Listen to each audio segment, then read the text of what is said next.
Merdziki grali, albo taki Ignacy, mój kolega.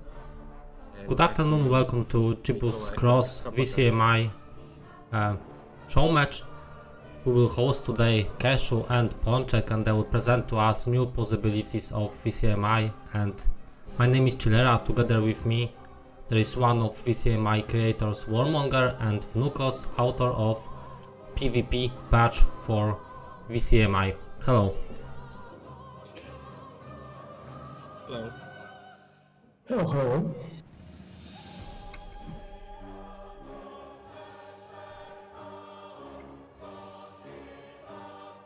Could you say a few words, Warmonger and Vnukos, and then I will adjust also the voice level. Yeah, so today we'll see, actually for the first time in history, VCMI multiplayer in action, performed by two magnificent players, Keszu, who is Jibus expert, and Ponczek, a very flexible player who can also play good Jibus. And today they will have chance to try out the new platform VCMI. This cross the well-known template, but however refreshed with a new random map generator, with several mods that are added to the game. Among those mods, there is one particular mod, PvP Balance, that I am author of. An upcoming VCMI tournament features this mod. So this mod contains several balance changes introduced to the game, and also a bit of variety, with the purpose to make the games more balanced and more interesting. So definitely something new. And we'll see how it turns out. Okay, in case you're not yet familiar with VCMI, let me say a few words about it.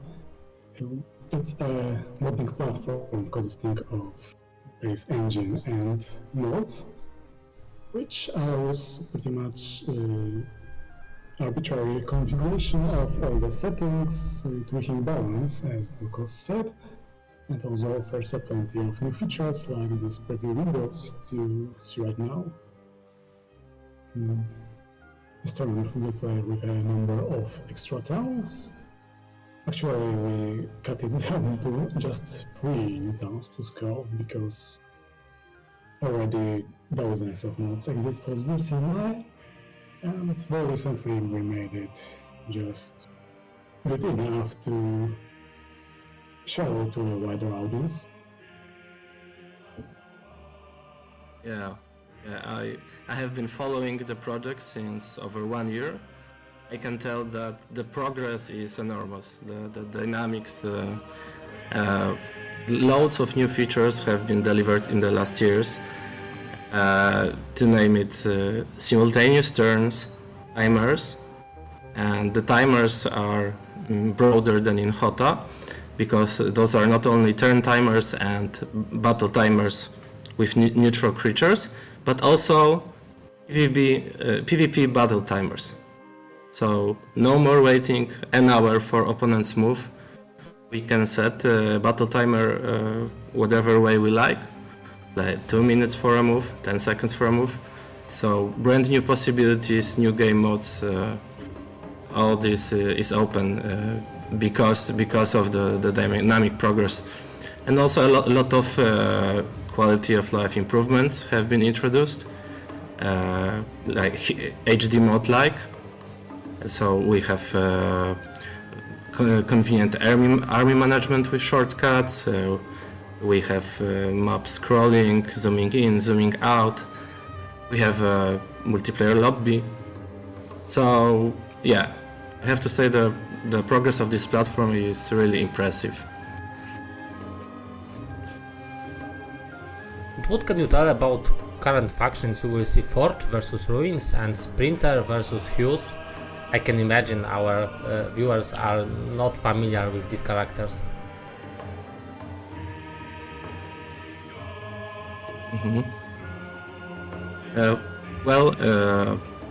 Heavenly Forge the first town picked by Keszu, I guess, is actually a pretty old town. 3DO planned to introduce it in Armageddon's Blade, but due to fans' protests, it didn't happen because it was pretty controversial. The faction consists of well-known creatures from Erafia turned to new form, so to call it. We have like we have changed we have modified, like reanimated, to call it. Maybe Warmonger can tell it more exactly.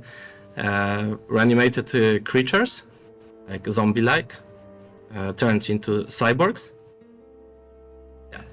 And the second faction is Ruins, brand new faction developed by Fiorin, a very good modder.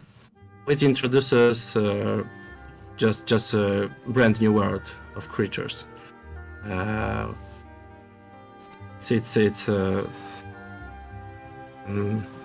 the name of the project introduced by Fiorin, The Other Kingdom, is basically a new world introduced to the game, new factions in plans.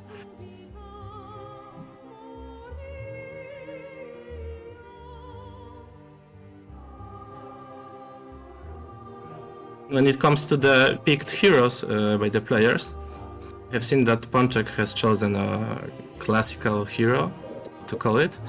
That means a hero with 3 stacks of T1 creatures, shooters.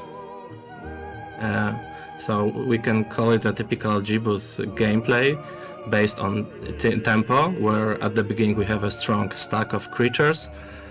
Allows us to undertake hard fights from the very beginning and to undertake creature banks quickly.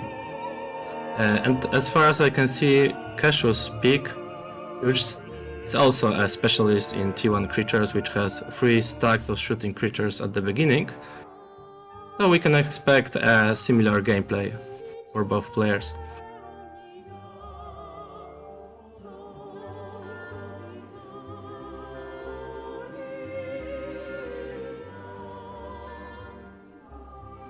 Also, pay attention to the fact that the UI of both players is localized, like we can now see Ponczek streaming in Polish, and this can be switched depending on which local language you use. So, if we got players from multiple countries, each of them can use their localized version.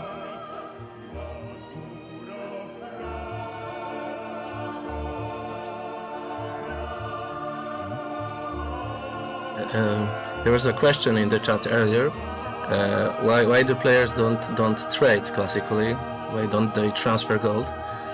Well, this feature is not implemented in VCMI yet, but I am sure it will appear in the coming months. So instead of that, they have used an alternative proposed by me in the tournament rules, which is they perform a coin flip, and the winner of the coin flip can choose either his color as first or his starting faction as first. So it is a different way to balance game.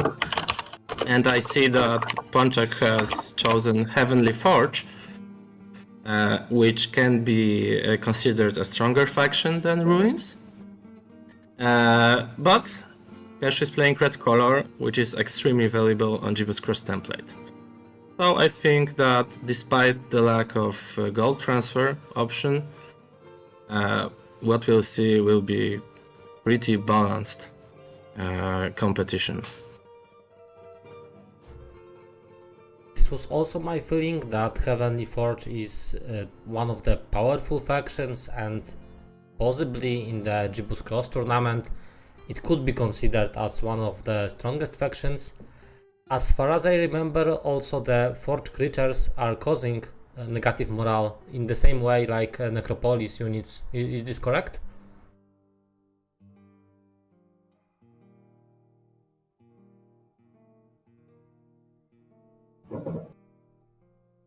Yes, that's right. Yes. Forge gives more plurality to all other factions. It has very strong creatures, however they come with plenty of disadvantages like the small plurality. Also, high tier creatures have low growth. Yeah, basically, you can consider T3 the creatures of the third tier in Forge to be as strong as tier 4, typically. And the creatures of tier 4 are strong like tier 5 and so on and so on. So this is a new concept, but as Warmonger mentioned, the growth of the creatures is limited. So for example, for tier 5 creatures we have only growth equal to 2, and for tier 6 we have growth equal to 1. And on tier 7 we have a extra unit, Juggernaut, which also has growth 1, but is very expensive to build and to buy, but rewards us with good statistics and interesting specialties. So yeah, despite the fact that Forge is theoretically strong, it has a number of drawbacks that balance the faction.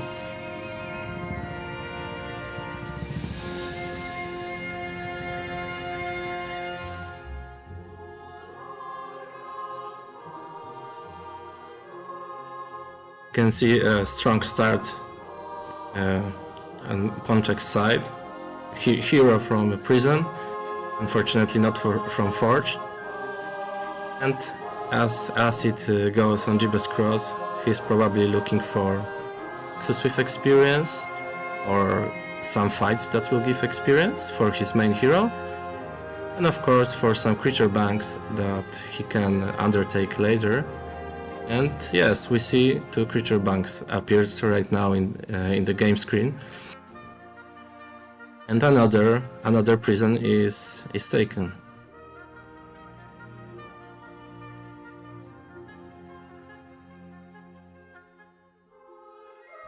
So we could see already new Conflux hero with alternative Conflux creatures.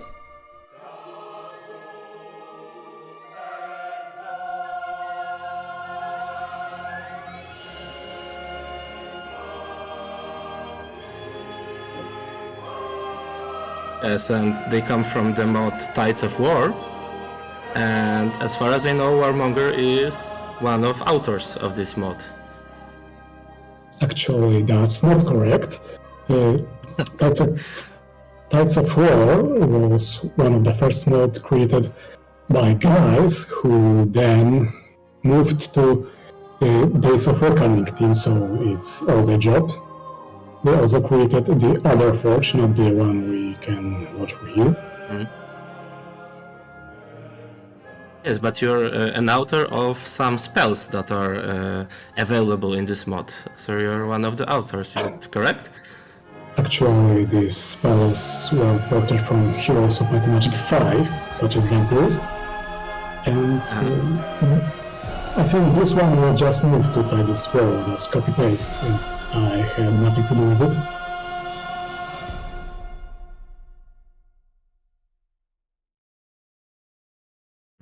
We can see that this hero, Irigus, is already level 5 and is developed well. Expert tactics, which allows him to fight shooters easily, like we can see now in the screen. Maggox can be reached and blocked in the first turn, and also has expert armorer.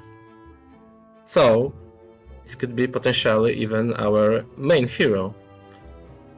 And it is interesting how Ponczek divided his army and took only a part of it for this fight, relying on orcs and these Tritons.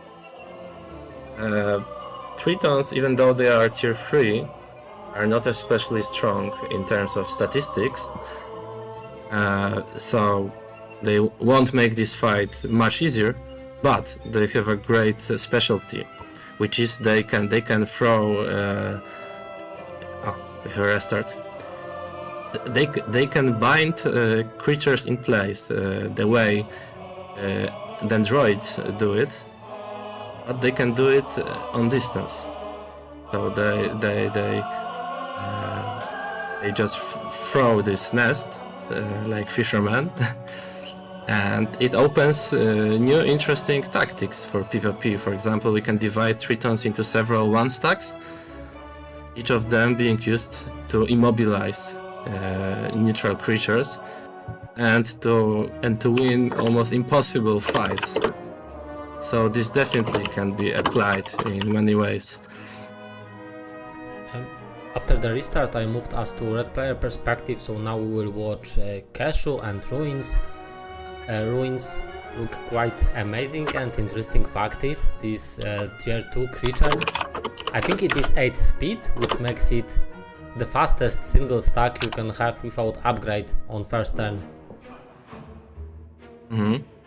I can tell you, I'm in contact with the creator of this faction, because he introduced some balance changes after my advice, and just yesterday he reported me about recent progress, and he told me he designed a brand new town screen, which was the biggest drawback of the faction, because creature models are really good in my opinion, but town screen needed some work, and in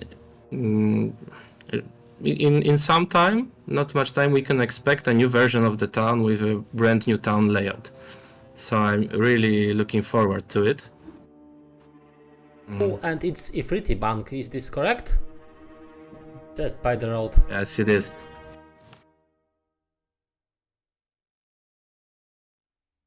This is battle against demons and pit lords for Ifritis.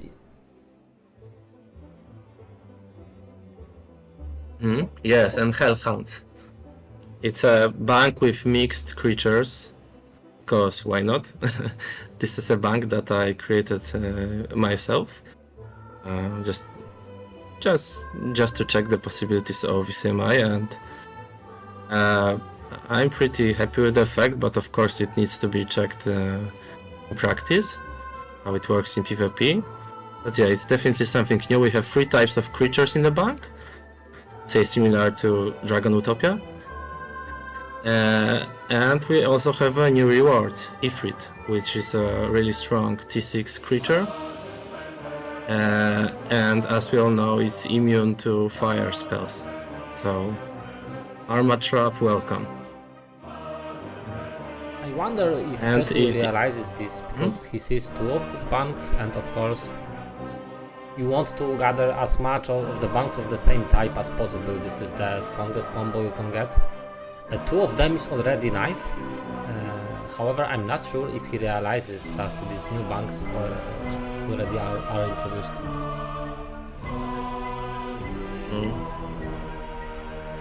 Okay, and the fight was actually worse than auto combat.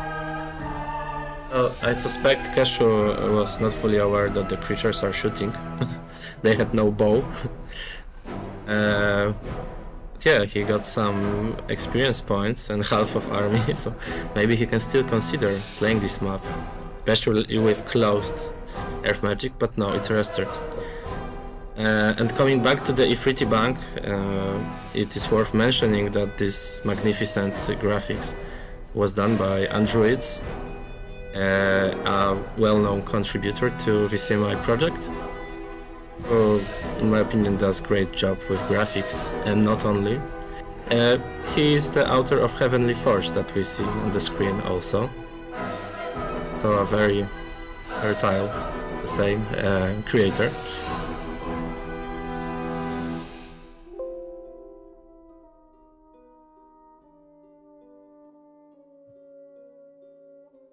To be precise, Heavenly Forge was made from graphics of different authors that were just found on the internet, because over the years many modders tried to recreate Forge in different ways.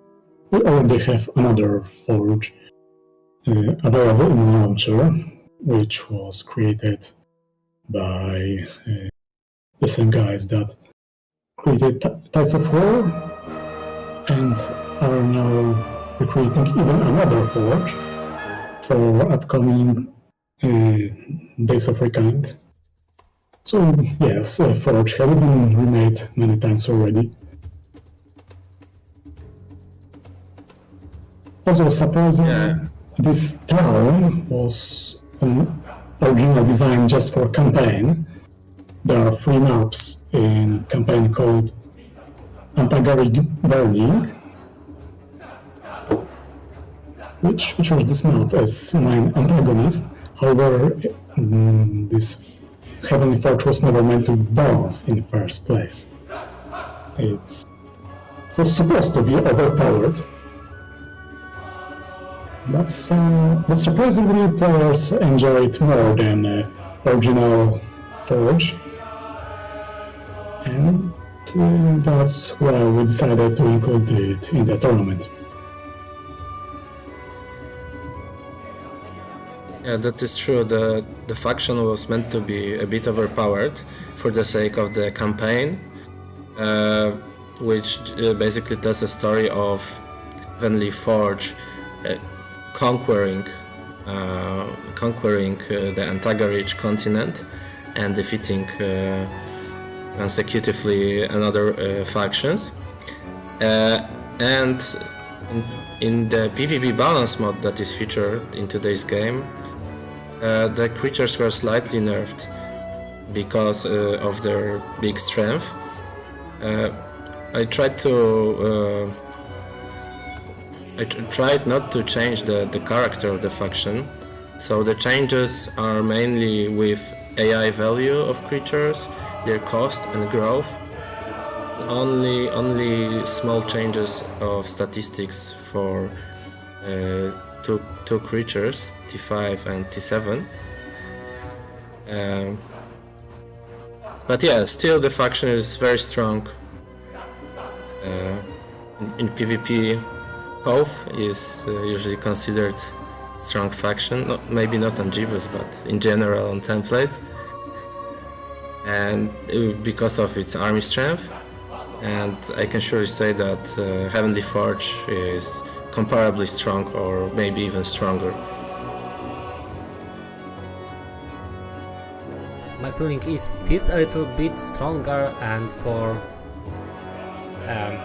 more detailed viewers, I'm sure you will see some cool adjustments like this one. So whenever entering any bank, you will see exactly what kind of defenders are there. It means you will also get information about exact quantity and about up stacks. In original HD mode, sometimes you couldn't notice the exact size based on this information. In VCMI it is decided this information is always full, which in my opinion is a very nice improvement. Players are divided. I've heard opinions that this is a great change. Finally, some of this change arrived. The others said, no, it makes game too easy. Why to simplify more heroes? In my humble opinion, heroes are not simple at all when you start learning them. And I would say that this unknown size of banks is usually rather frustrating than... but yeah, it can be considered, of course, a skill. It makes the game harder when we don't know the size. But I also assess this feature very positively. Also, the motivation behind adding extra information to GUI was because the game features a number of different mods with different content, and players who just play the game for the first time have no idea what's inside the bank or what a particular building or spell or artifact is doing. So we need to include this information and just provide extra information to make it clear and help players make informed decisions about what they are about to go. And there are more similar features in VCMI. For example, when we right-click a creature in a battle, we see a very precise description of creature specialties with graphics, even with some facts that are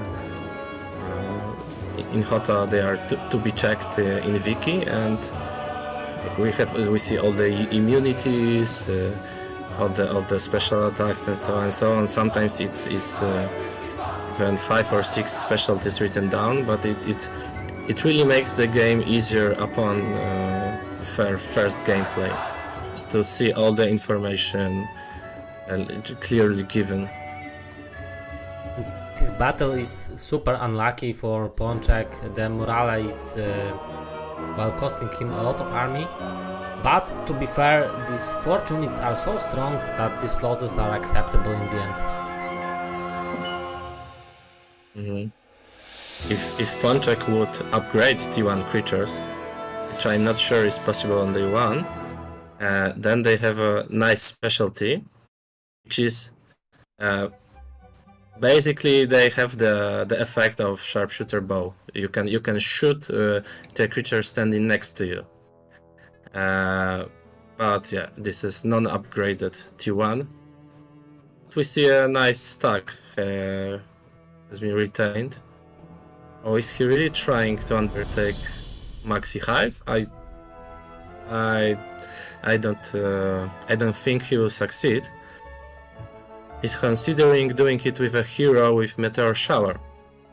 So maybe he wants to weaken the Dragonfly somehow with the spell. I still think it's not enough. It's clearly not enough, but I think Ponczek wants to put Forge Power to the test. And to be fair, in the HD mod version, where he wouldn't know if this is size 3 or size 4, probably he would try it. Right now, he has full information and maybe he will wait with this attempt.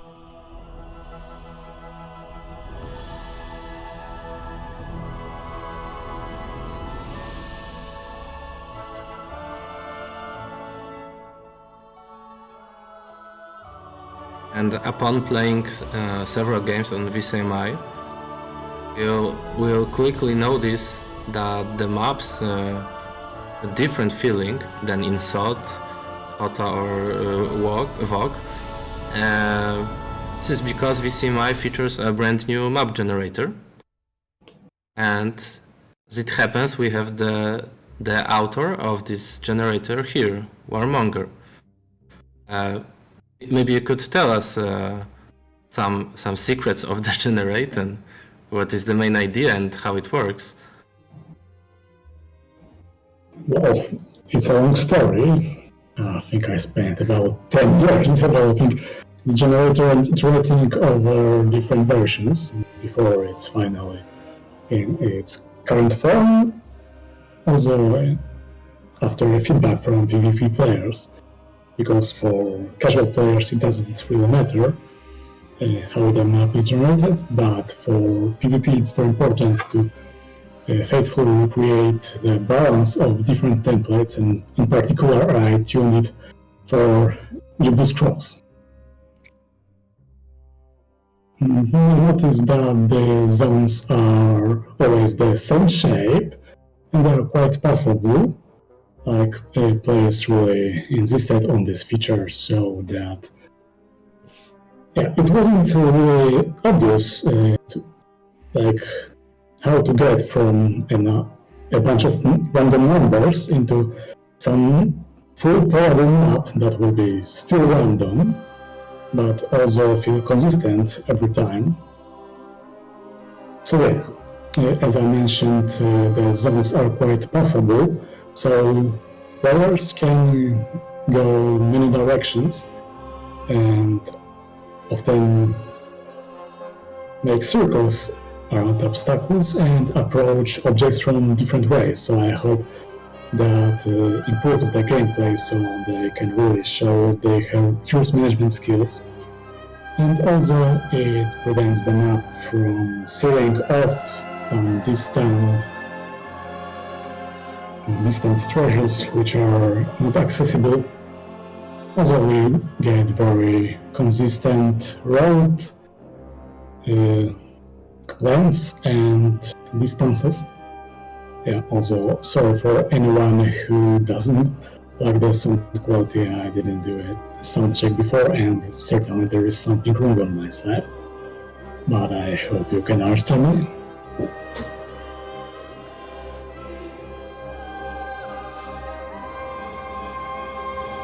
It is very interesting. The most interesting part for me with the accessibility of the objects from different directions.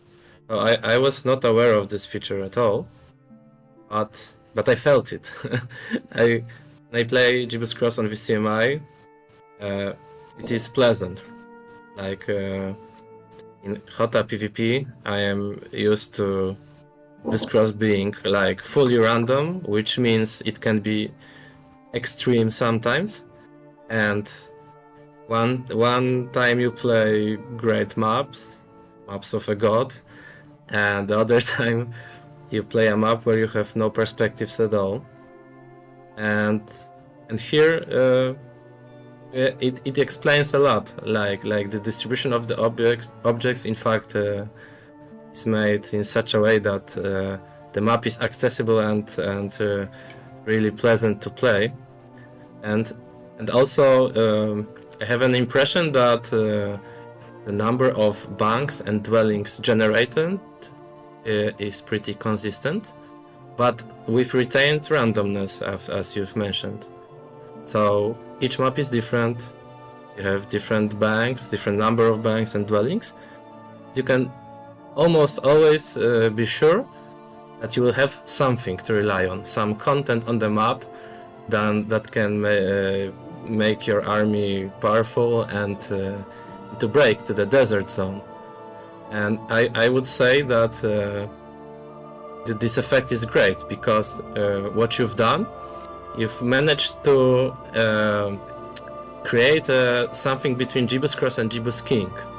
So for those who don't know, Gibus King was a trial where the template maker tried to make more balanced Gibus.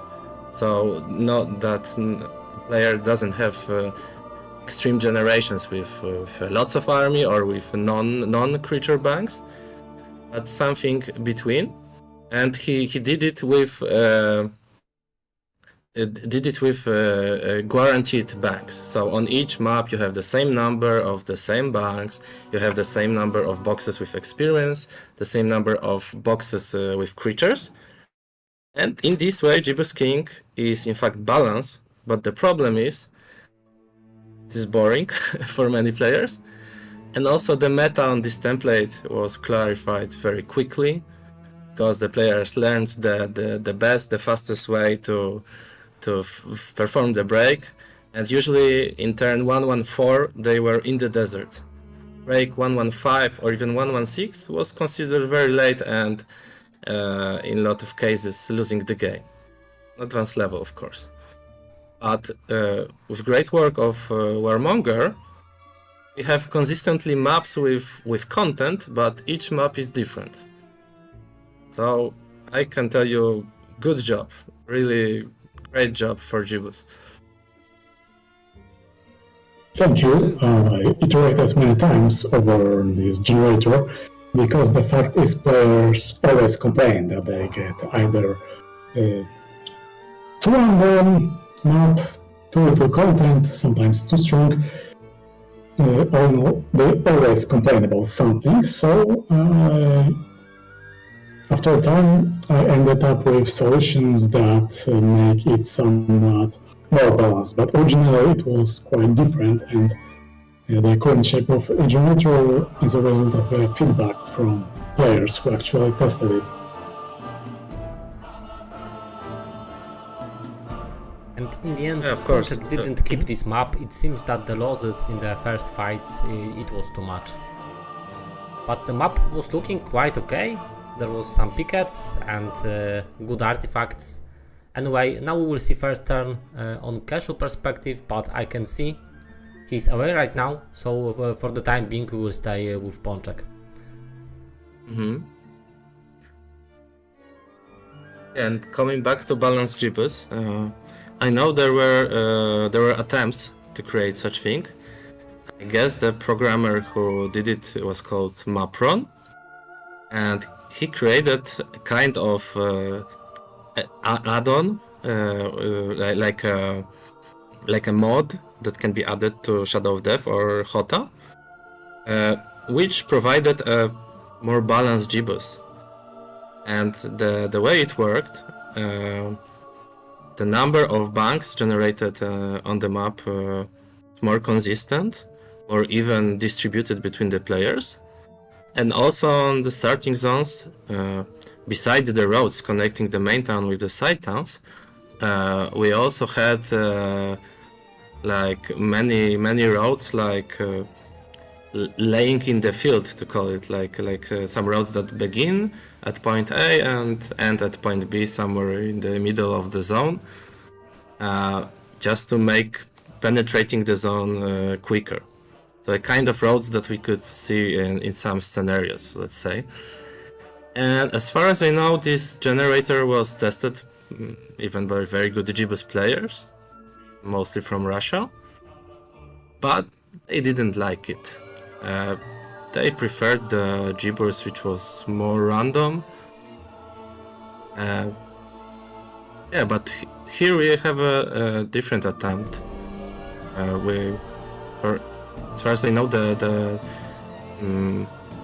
no guarantee that the players will have the same number of objects. There are no additional roads, but still a feeling is that the generations are pretty consistent, but still random. So I think this is the purpose of real balancing G-boost. One extra information I may share is that the most valuable objects are distributed so that they spawn at large distance from each other. So you won't see two relics next to each other on G-boost, for instance. And at the same time, there should be always something to find in either direction.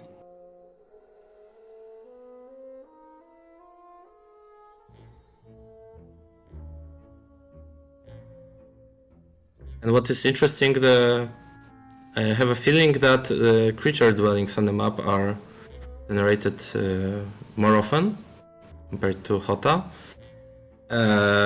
So that in almost every generation there are some native dwellings that we can base our army strength on. And if those are higher tier dwellings like T6 or T7, they can even constitute the most of the power of our army. So not only have consistent content on the map, but also we have more pressure put on native gameplay. We have the possibility to enjoy more native-based gameplay. I don't think the number of dwellings was just by design, but Hota deliberately reduced the number of subsequent dwellings so that when you get, let's say, 3 of the same type, there is lower chance to get another one for the same creature. Also, it depends on setup of modes. Like when we add more banks to the game, naturally they will spawn more often. Also, notice that towns with extra creatures, like tons of war, adds extra alternative creature, and so ruins has extra creature, making totally 8 per town, which in turn results in more dwellings in the pool and more Pandora boxes with creatures as well.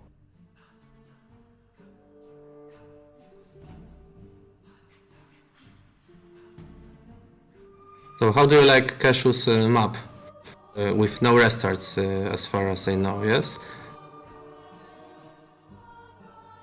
Doesn't look bad. He sees one Konsa, there are stables, but I think what made him unhappy from the very beginning is he received as second hero chicken specialist. So he has 30 chickens and they are not so strong, I guess. upgraded chickens, we call it, cockatrices, have an interesting specialty, the same as basilics. And they can stone gaze the opponents, making them freeze for several turns. And considering they are T2 creatures and fast and available in big amounts, we can try to divide them into 1-stacks and seek chances to freeze our opponents with their specialty. And we can also try to use them for kiting.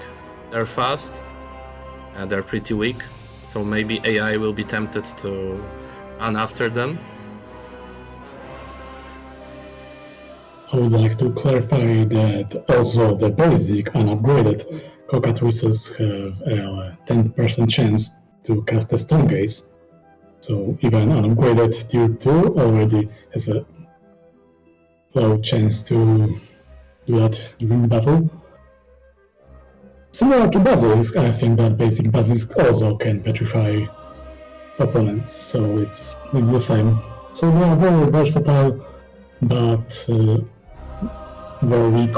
They don't really do any damage in battle and they fall quickly. But what is worth mentioning, we can get 45 cockatrices from a Pandora box.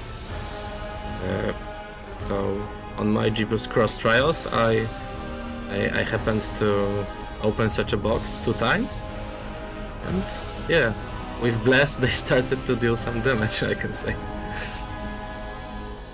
And I can see some cool ones in Ponczek Resp Zone.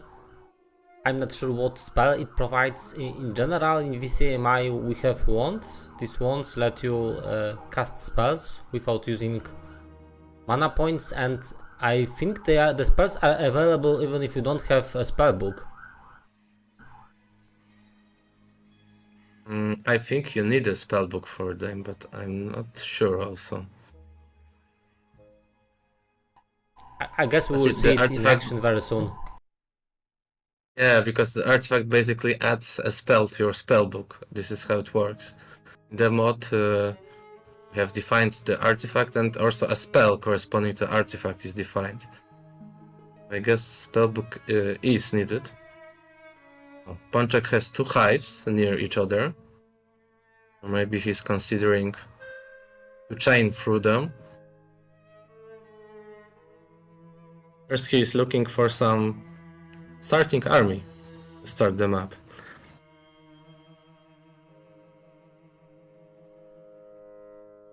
And he also doesn't see the break.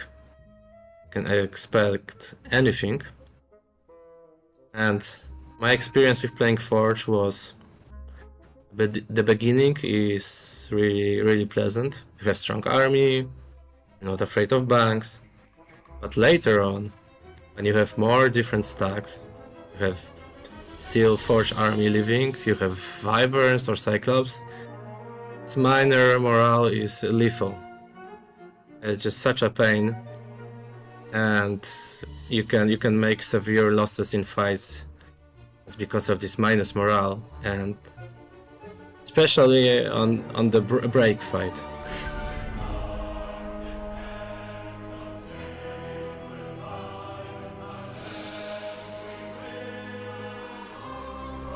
Is it so that Ponczek discovered somewhere tier 7 duel, because he's thinking about building tier 7, but I don't know if this is related to some duels on the biome, or it is just a fun play from his side.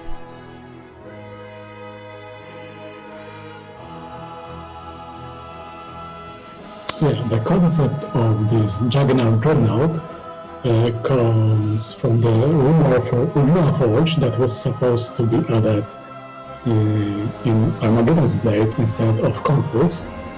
However, players protested about it, and eventually the Forge was replaced by Conflux, which was made in a hurry.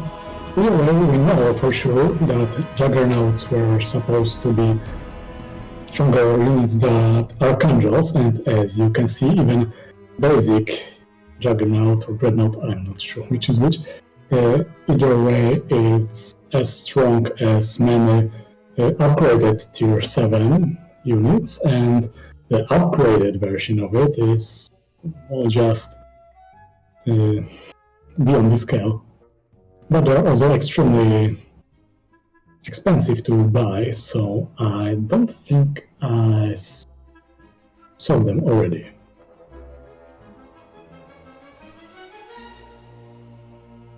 Like on Jibos.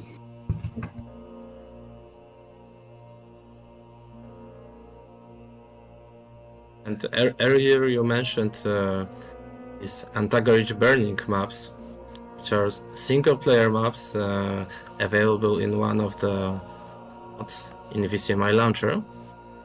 And those are the maps where we can play with strength of Heavenly Forge, conquer other factions. I can really recommend you a very nice time spent playing these maps.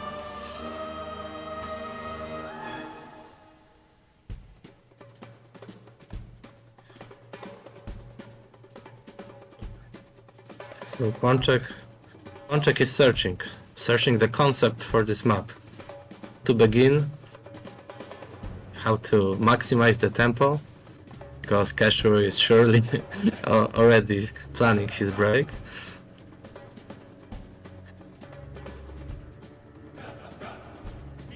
I can see this in background that Keszu is almost finishing his turn. So maybe in next turns we will make the tactic to start always with red player. Since it seems Keszu turns as usual are much faster than his opponent. Okay, Typical Keszu. I actually found a problem with my sound input, so hopefully it will now be a bit better.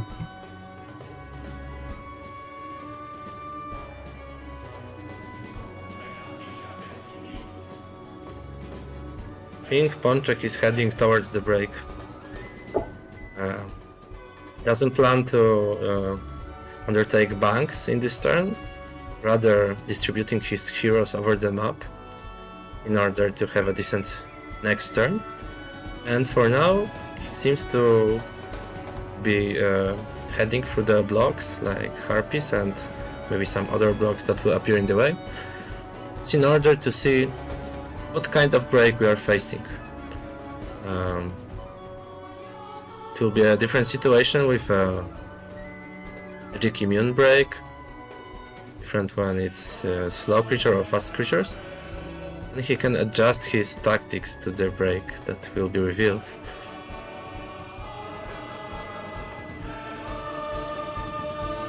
See that in his army he's using 1 stacks of these Wadgets. I don't know if I pronounce it correctly. It's a tier 2 unit from Pavilion, also a new town featured in one of VCMI mods. But frankly speaking, he has discovered some punks. If he sees already 3 dragon hives, it means he can already focus on them. And we can see that he just broke through Harpies and then returned with his army. So he probably assumes that there will be no more blocks on the way to the break, and some side hero will go there, look around in the next turn.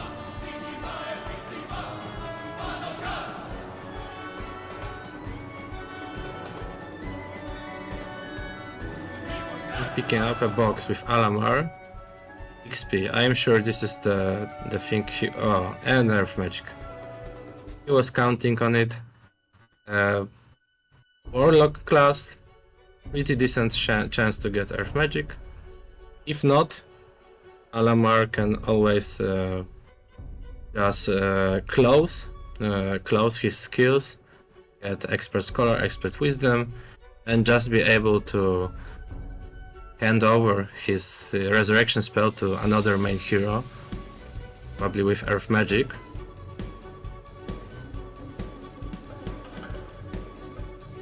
And as we all know, Heroes 3 meta,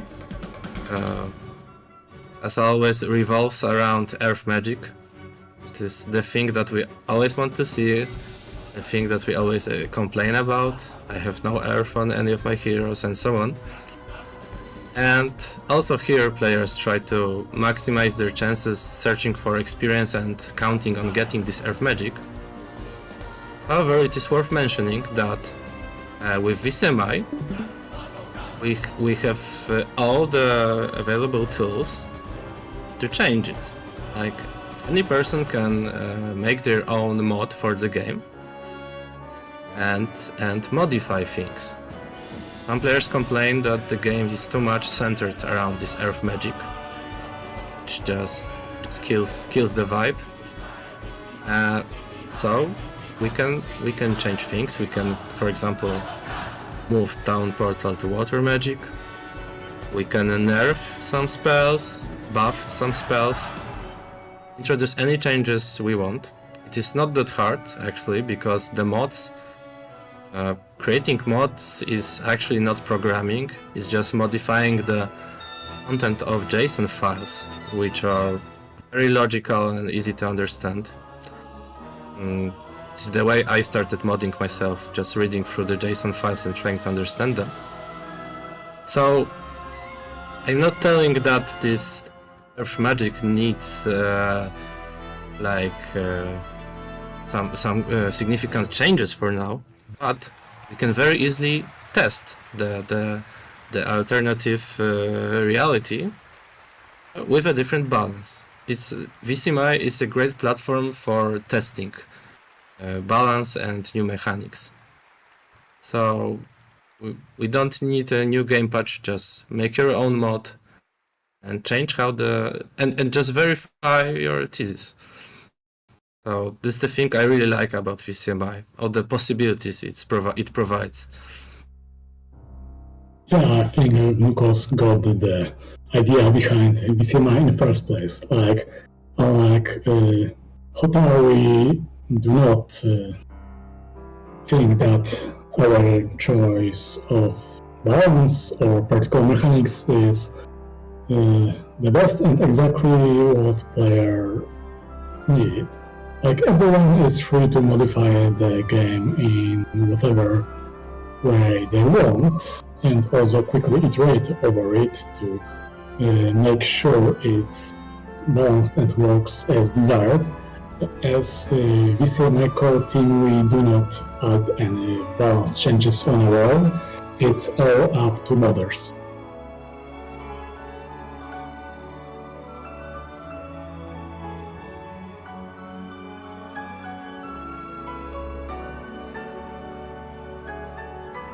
Yeah, and also in this PvP balance mod that is featured in today's game and in the upcoming VCMI tournament, already includes some balance changes. I tried not to make a revolution, to rather provide some pretty logical changes that could be expected.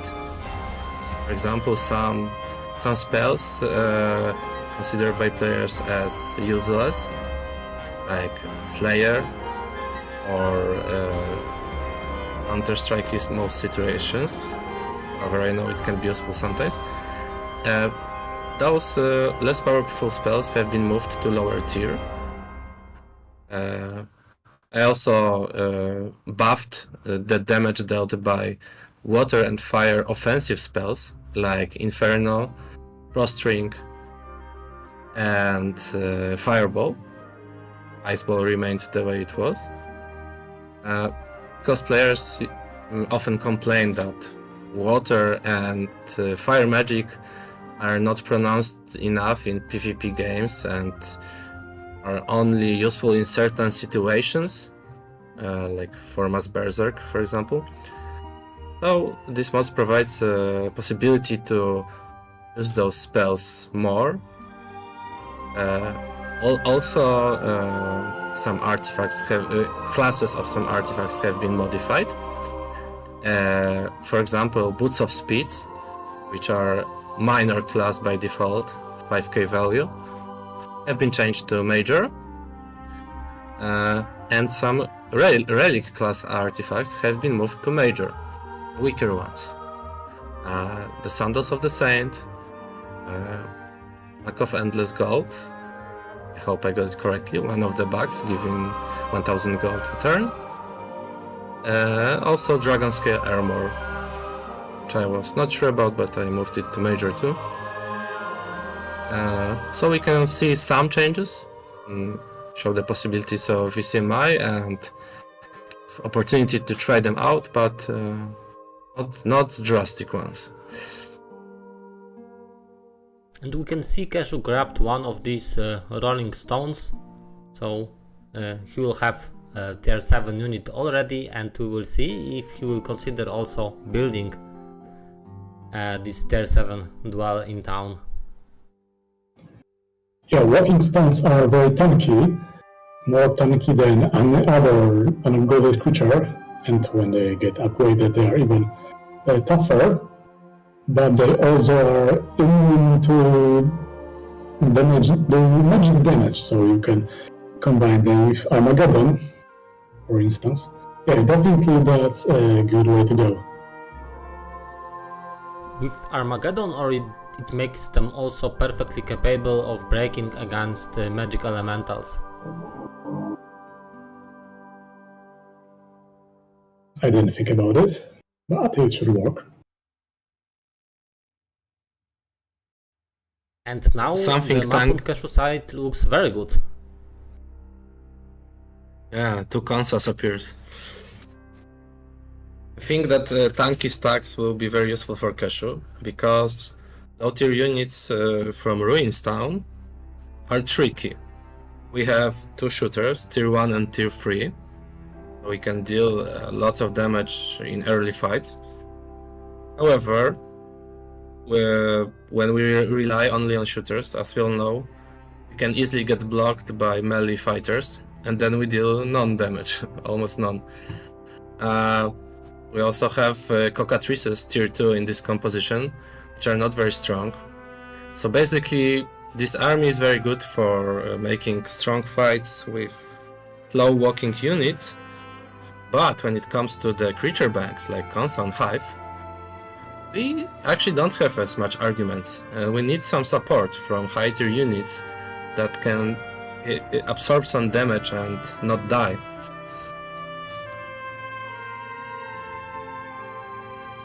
You can see that Keszu is maining Sekhem, which is offense specialist from Pavilion City.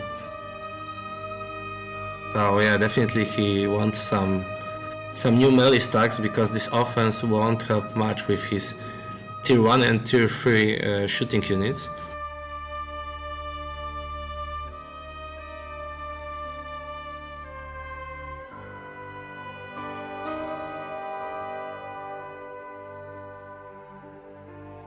Did Keszu check Demon Domain Bank? Maybe he doesn't know what are the guards, because it's brand new bank added in the mode, so he may not have a chance to test it. And those guards are pretty tricky, they are fast in first place. It's supposed that someone from Keszu's chat has already informed him about this. Yeah, he checks it. So this is new bank. An experiment where we have 3 different stacks, and we have to think up a brand new strategy for it. It's a different situation than with golems or griffins.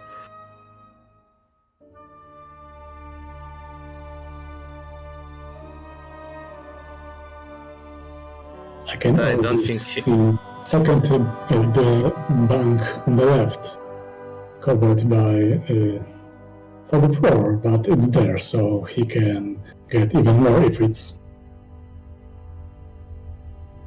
Oh yes, there is yeah, some pixels of this bank are visible. Is he trying to take it now? Okay, auto combat managed to do it. He also has speed advantage because of grass terrain. has some extra speed on this wild man because of his hero specialty.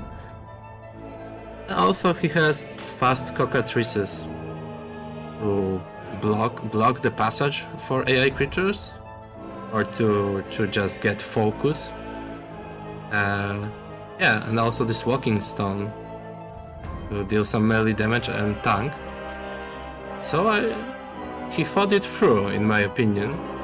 He has a plan for this game. As we can see, one cockatrice blocking way for Horn Demon to not reach our Wildman. Ooh, nasty morale. But the Horn Demon decided to hit the tier 3 shooter, which is less valuable than the Wildman. Now he's trying desperately to maybe sacrifice the cockatrices just to make the Wildman survive and run to the left corner.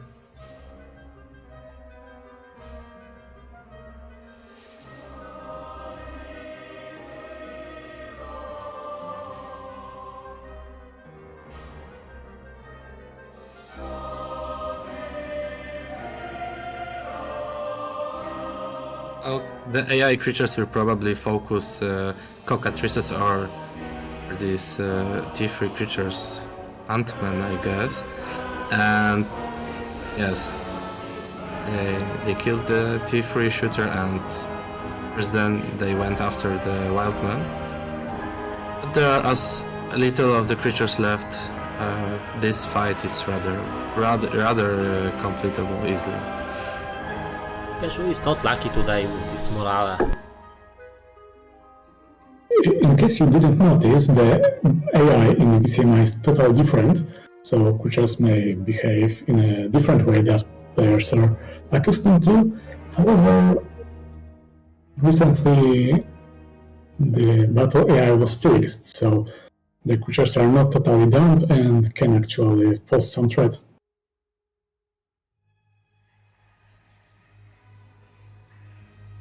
And I think Keszu looks happy with this reward, 5 Ifritis. He was not expecting this. A good exchange. Still has a pretty decent stack of Wildmen, and tankiness of his army significantly increased now. He's probably able to undertake most of the banks on the map with his main hero, and maybe some of them with side heroes. Surrendering his hero in a crypt in order to buy him in the town, book, and perfect mage guild. I think you pointed out an important motivation behind VCMI when you said that Keszu is happy, like he finally saw something new, discovered something for the first time, and that's always the most enjoyable part of any game, and VCMI gives us many opportunities just to surprise players with new content. But even myself, I don't know all the stuff from all levels, so every time I have a chance to try them, I discover something new, and that's the feeling that you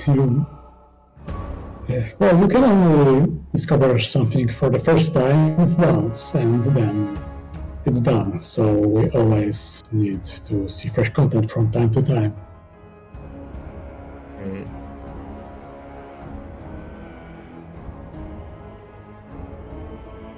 Okay, so there is third bank of Ifrits, and there is second dwelling of walking stone, so that looks like a plan. Ifrit Gaming upcoming.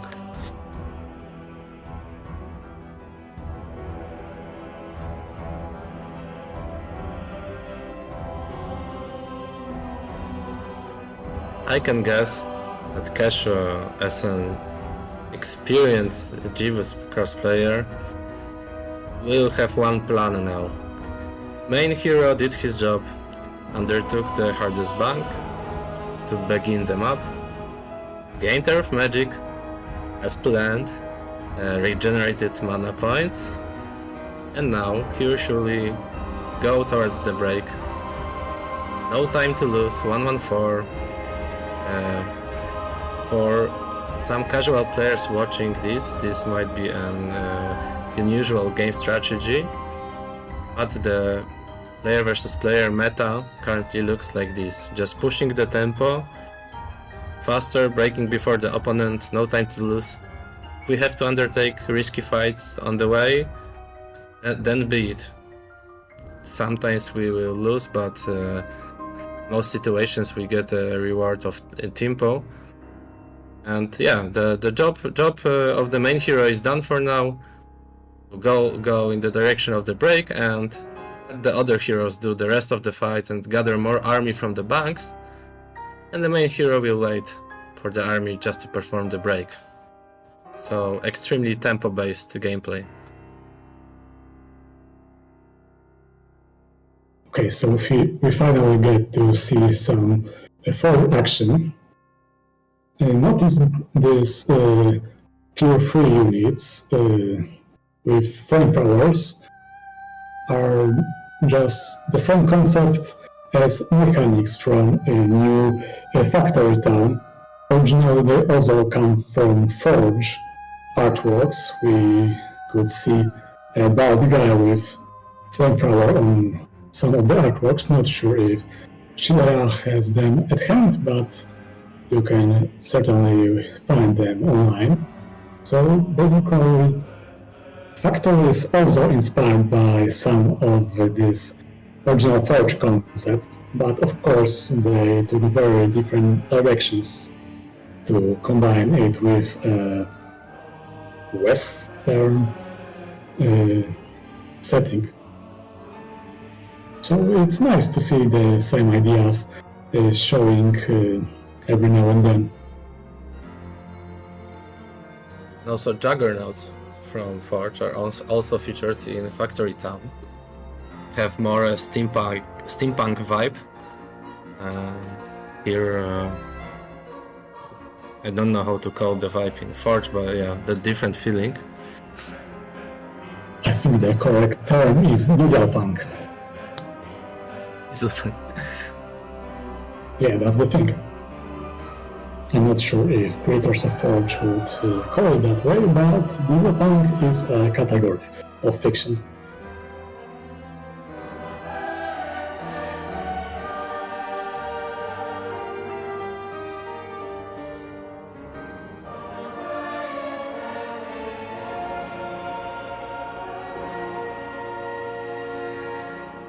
So how do you think? Which player is doing better for now?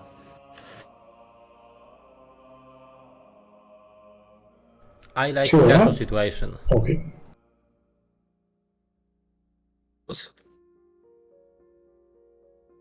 Yeah, I only watch one at a time, and Chiller as a host, probably he has overview on both of players. But yeah, I saw that Keszu made some significant progress with Tier 7 and Ifrits, and Ponczek is still running around with starting army. Ironically, his main hero Alamar, maybe Galtran from now, we'll see, resurrect living heroes, but we don't see such in his army for now. Yeah, exactly my thoughts. Zombies are of course undead, but also juggernauts, if he ever builds them, are also non-living creatures. But I guess some creatures from Forge are considered alive or non-living. I'm not an expert on this matter, but I know it's not the same. Creatures Being are dead and living. non-living. Yeah, goblins, minotaurs are all living. T1 and T3 maybe? Yes, yeah. Each of these, except the two I mentioned.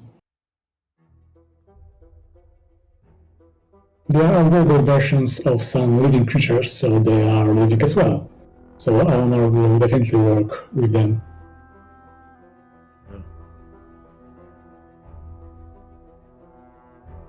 Hopefully Ponczek knows about it or can deduce it somehow. yeah, it's actually interesting. I regret I don't listen to the players as they stream on their own, because we could get some interesting insights of what they found out, what they learned, what they are surprised about.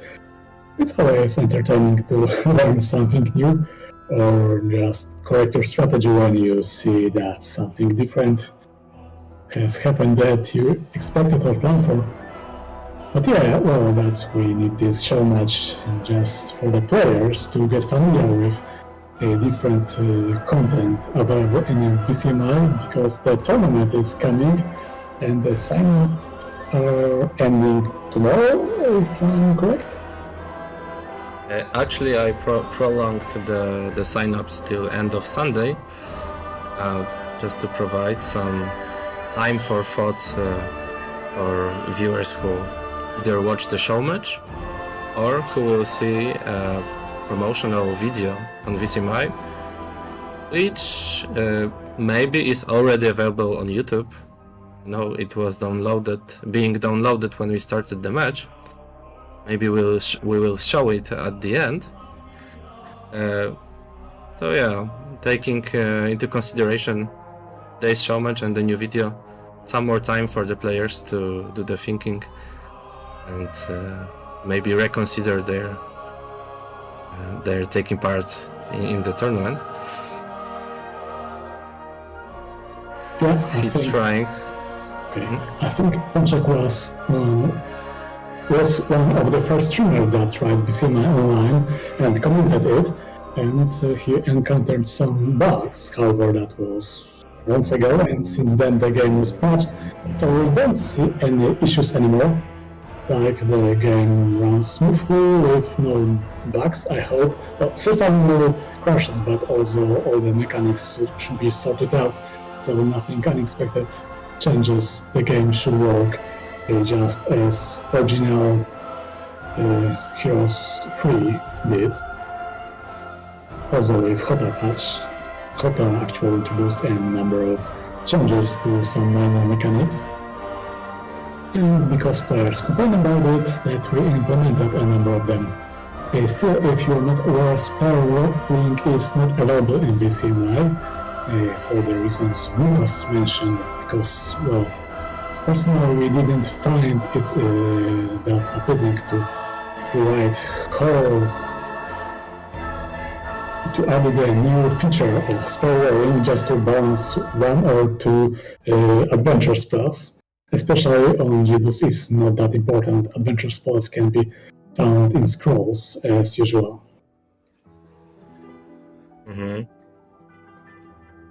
Yeah, taking into consideration that the first test games on VCMI are based on this most popular template, Gibus Scrolls, and also the tournament is played on it. It actually isn't the most important feature to be implemented, this spell rolling you mentioned. However, I really hope that someday we will see spell rolling in VCMI, because it is a vital feature for such templates as 6LM10A. And I can tell that I am a big fan of the way 6LM10A generates on VCMI. I haven't tested it thoroughly, rather just experience from generating single maps and some tests done with Chillera, but we both had a great impression of the template, like this reliability of the random map generator and the consistency has its application on this template.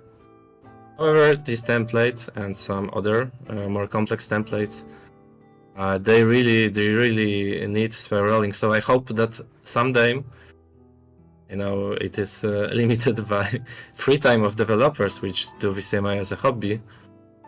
But taking into account the dynamics in the last year, hope it is somewhere near this feature.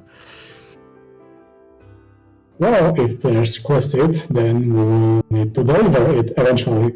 However, there are many ways to end up with same result in VCMI. We can just add new artifacts which grant the spells, new objects which grant spells. We can rebalance the spells to be more available on a different tier or increase their frequency.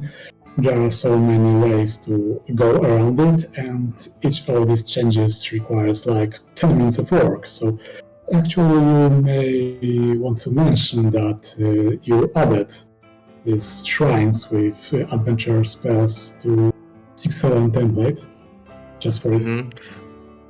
Yeah, it is correct. Even in this PvP balance mod, there's a sub-mod 6LM10A, which is disabled by default. So when you install the mod, this part of the mod is not enabled. But for those who want, they can enable this sub-mod and try out the VCMI 6LM10A. And the way I modified it is actually the way you described. I added new objects that provide control spells. I myself consider it rather short-term solutions that actually allows to play around this so-called control spells, Town Portal, Dimension Door, on a big template like 6LM10A. But I'm not sure of its like long-term playability. It simply has to be tested out. From the first tests with Chillera, can tell it's a pretty nice solution. However, we both have a feeling that it's not the final desired solution. But it's definitely worth testing out together with other solutions you mentioned. Like only sky is the limit. You have all the possibilities in VCMI to modify things and just to try out new solutions. Yes, but we also need to account modelability of the game, because even this mod, in particular Tides of War, adds brand new spells, so how spell rolling should behave with different spell set. Also, some spells may get banned, not in this case, but in general it's possible. And we know that spells in HOTA, in spell rolling, are rigged. So, for instance, you have some very specific number of rolls to get Town Portal, and how should that behave if the spell set is different, or maybe Town Portal is banned altogether? Like, what should we do? In VCMI, we just insist on making everything as general as possible, so we need to take all the possibilities into consideration, and it's not actually obvious how this should be handled. Yeah, the problem is that each of these solutions requires a lot of tests. Me and Chillera, we have been testing many solutions in the last years regarding new HOTA templates, modification of the known templates. For example, Chillera was intensively testing some modifications of 6LM10A, and we can say that some conclusions can be made only after many games. And as always, the short neck is the availability of players for tests. Like, most commonly, the best tests are done during tournaments. Just set a new version of a template modification as a default version for the template, and the tests are guaranteed by the number of players and planned games. But with testing some solutions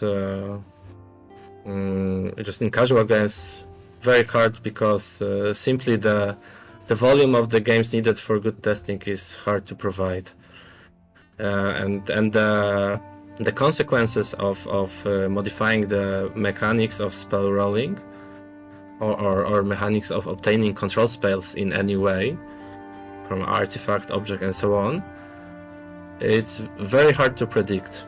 And the impact of these things on a game, on such templates like 6LM10A, is just tremendous. So probably the strongest thing that can give you advantage over your opponent is control spells. Okay, but maybe let's get back to commenting actual game. Keszu picked another large stack of wheeled man, so now his shooter power has doubled and he has Hydra's on break, if I'm not mistaken. So these guys will have a good chance to actually shoot down Hydras before they get close. Yeah, I think that's a valid strategy for the break. Also, he's about to pick some Cyclops, so maybe he's going all shooters. I didn't pay attention to his main hero's skills, if he has some archery or other bonuses, but surely he's in a good position for now. I'm sure he has tactics on his hero, which surely will be helpful.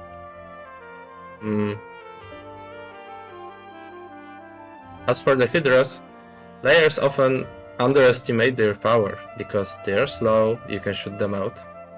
But there are usually a lot of them and they are tanky. Sometimes you have Chaos Hydra upstack. So I think either a very strong army or obtaining Expert Earth Magic in order to cast Mass Slow are the things that Keszu wants to have to safely do the break.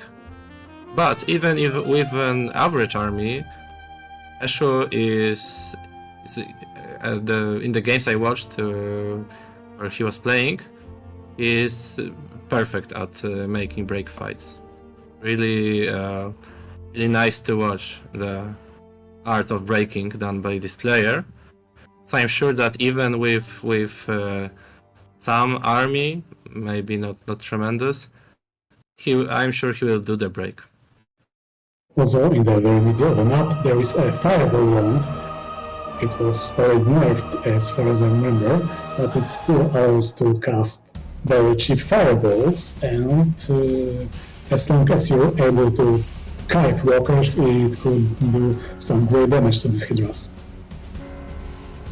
Yeah, the question is how much spell power does he have?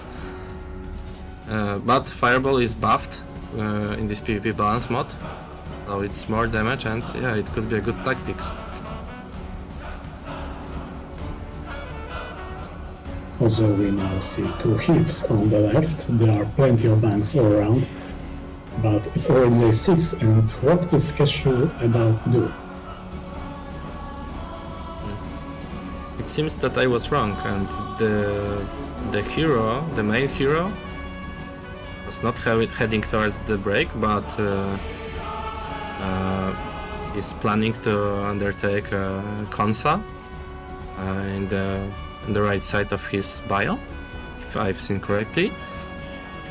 Maybe he decided that his army is not that impressive and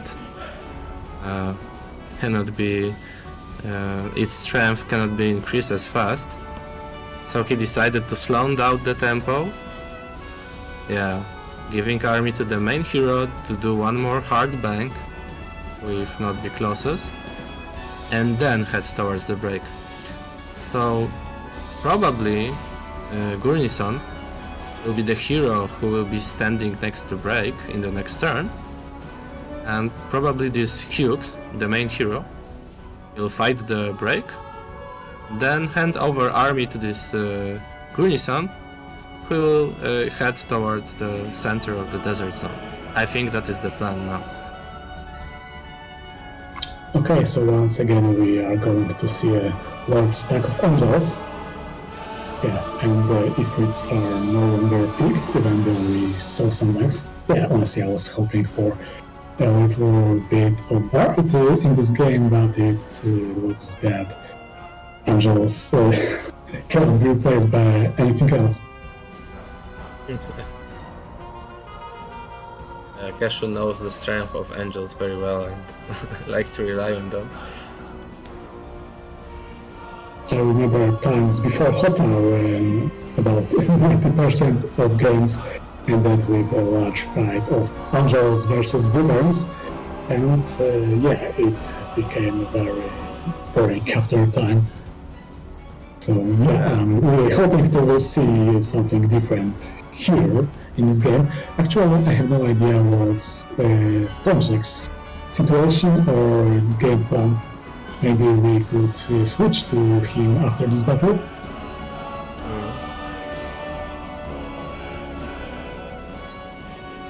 You mentioned the variety of these creature stacks in our army. Interesting because it is very often raised by players that there is too little variety. Like maybe adding 10 extra creature banks is not the best idea because it gets harder to collect one strong stack, and we have many different stacks and low morale. Often they often have this idea that the banks can be somehow swapped in irregular periods of time. For example, for several months we have banks with let's say Angels and Wyverns, and then we have a change in game meta and new banks arrive in their place. Like it's done in many games, like the refreshment of meta. Can be also done other way, just by providing different game modes where players choose what types of banks will be available for a given game before the game. And actually this is what VCMI provides. You have different sets of mods. You can easily make mods with one kind of banks, other kind of banks. You can create new banks when you have graphics, of course. Thanks again to Android, did the graphics for me here.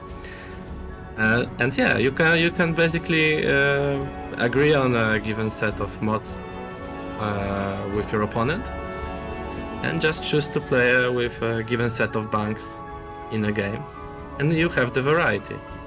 So the VCMI has fulfilled this wish of players. Yeah, we are all starting. It's just the first tournament to just see how it works and what is the player feedback. Although already in this game, well, you may not see it because it's not available, but Red Tower was banned, and the initial idea, I think, was to replace it with Ifrit Bank. Also, there are more banks available, like this workshop, how it's called, is modified, so now it gives mechanical dragons, that's alternative unit on tower. I'm not sure if we are going to see them. Also, there's a bit more rare banks with Templars, which are alternative units in Castle.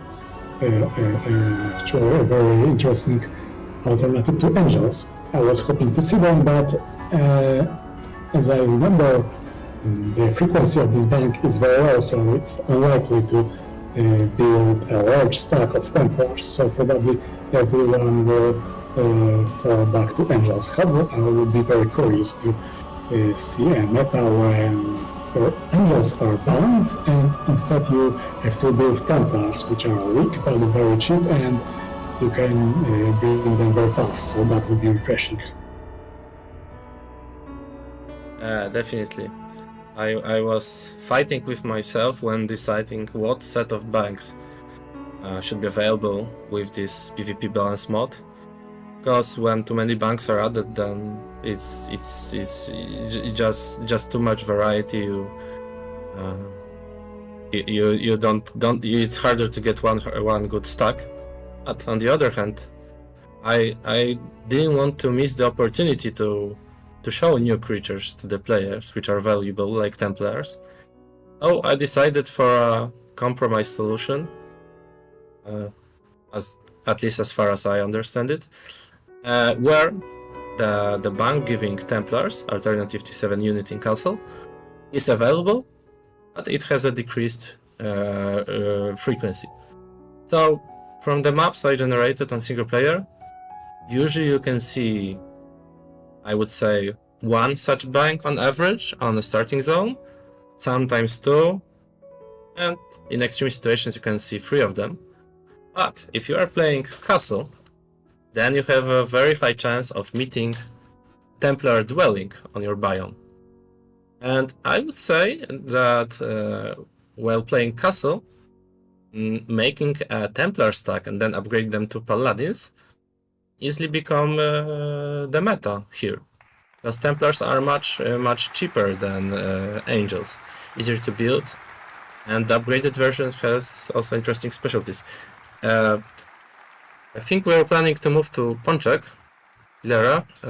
This is correct. You can change the scene. Yeah. And I will keep an eye if it would be so that Keszu is fighting main guard, I will switch to this fight. Or if anything interesting happens, and while Ponczek is away, I will switch back to Keszu. Once Ponczek is with us, we will see his turn.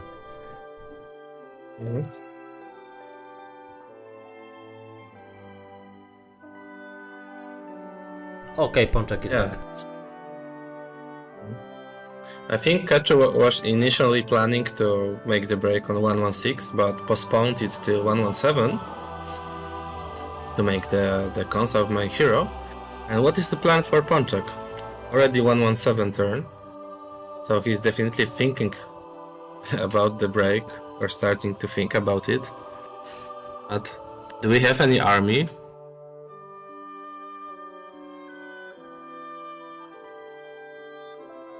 Well, we spent last 2 turns with Keszu, so it could be that Ponczek brought some reinforcements to his composition.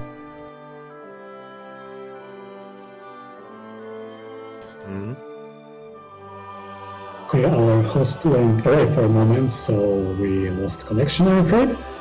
At least I can't see anything. I noticed the problem that Ponczek had was the banks he discovered, especially the hives he wanted to start with. They were maxi size 4, and he couldn't take them just yet. So it looks that he's still working on how to grip, how to start them up. Okay, I now have an eye on Ponczek's stream while our host is trying to fix stuff.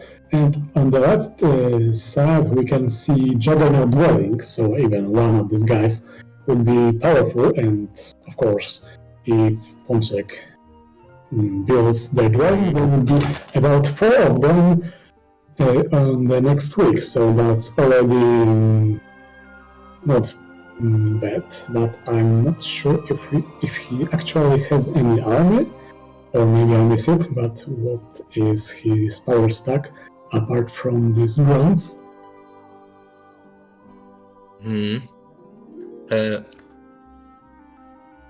I think Warmonger. I think the stream is already fixed. I can see on H3GG on Twitch everything's working fine. Maybe you can refresh it. I don't know. It's for both of you. You can watch directly the screen without any delays on our voice chat. There is also on Discord the video, and you can see this without any delays. So I highly recommend it.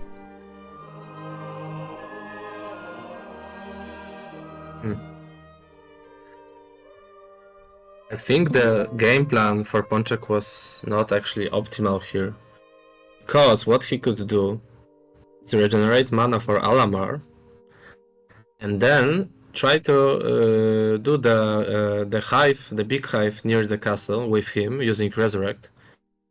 And in order to be able to deal any damage, he could upgrade the tier 1 unit, the grunts, which, as we mentioned earlier, have the specialty that they can shoot to the creature standing next to them.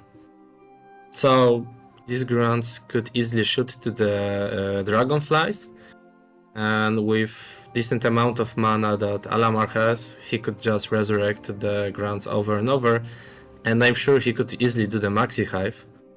And with wyverns, he could start doing other banks. Is this planned for this turn or for 1-1? I'm afraid it is not the plan now.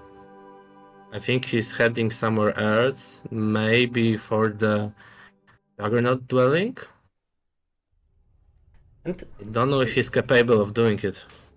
isn't this idea to delay the break and just make 3 Utopias on the resp zone?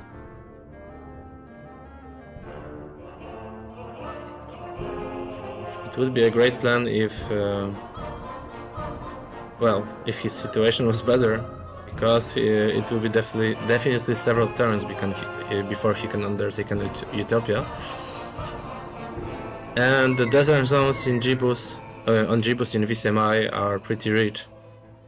And I'm sure if Keszu gets to this content, there will be not much left for Ponczek. The best possible box he could get. Yeah, back in the game. Yeah, those are very tanky units, great for heaves in particular. But also, I would like to point out that the desert in VCMI is pretty large, so there should be enough content for everybody. It's not as rich as Lucas said, because it should have just the same treasures that original Gibus had, but it's just large enough, or at the very least, the small desert does not generate, it's always consistent in size. Yeah, you are right. The empty deserts are rather not a common view. I would say they're never a view in VCMI. We always see content, we see consistent size of the desert, and as you've mentioned, there should be something for everyone. Still, Keszu will have advantage when breaking earlier because you have the possibility to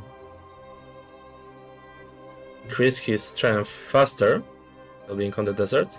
But yeah, still Ponczek will have the possibility to break later and find something for him. Some Utopia's banks and artifacts, especially relic class.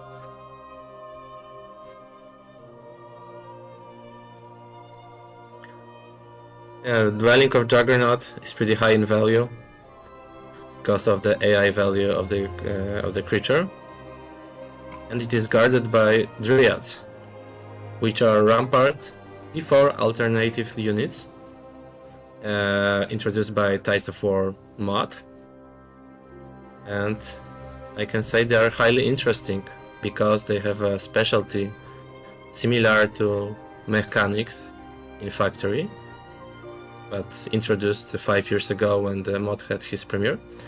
And what they do, they have a specialty called symbiosis with the trees. They can resurrect dendroids. So very interesting tactics. I hope we can see it in the tournament.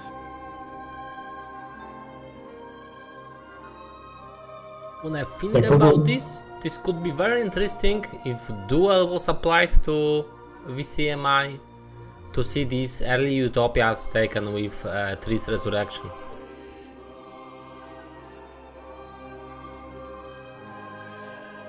Yeah, if the dragons not focus the Dryads.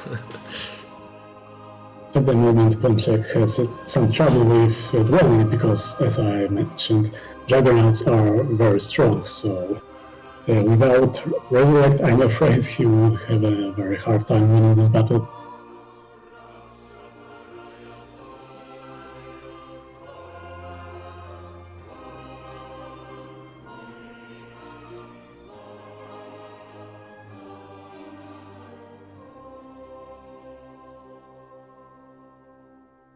It looks they are crazy strong.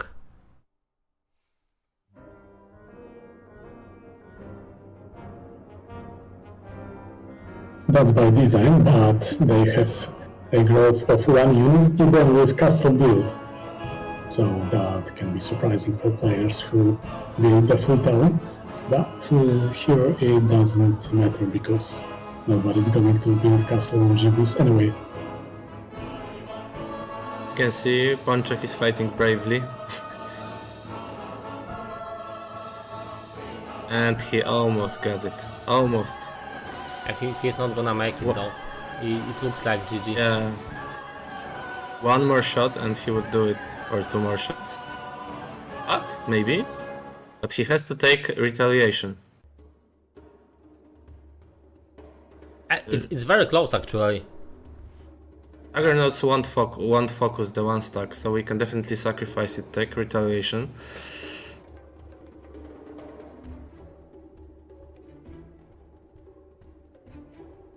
Almost.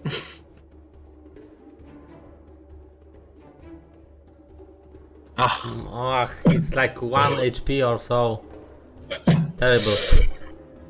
Well, that's a surprise. Okay, so that would be GG, I guess. But at the very least, we saw something new here, like using on tier 7 rolling on 117. That's definitely not common. I bet Keszu is trying to break right now. I think Ponczek might want to offer a draw in this situation. What I think what was the mistake after he took out the retaliation, after he attacked, what he should probably do until the end of the battle, he should just defend instead of attacking.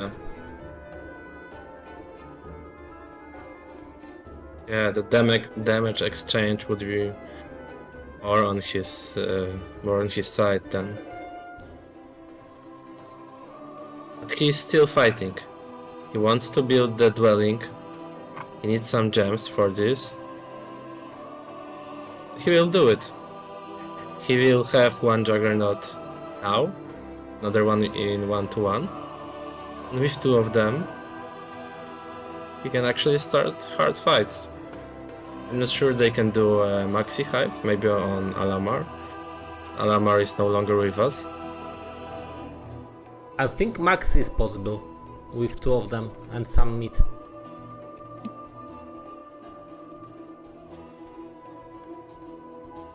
You know, max is possible with Archangel and some meat. So two Juggernauts, I guess it's even better position than one Archangel and some meat.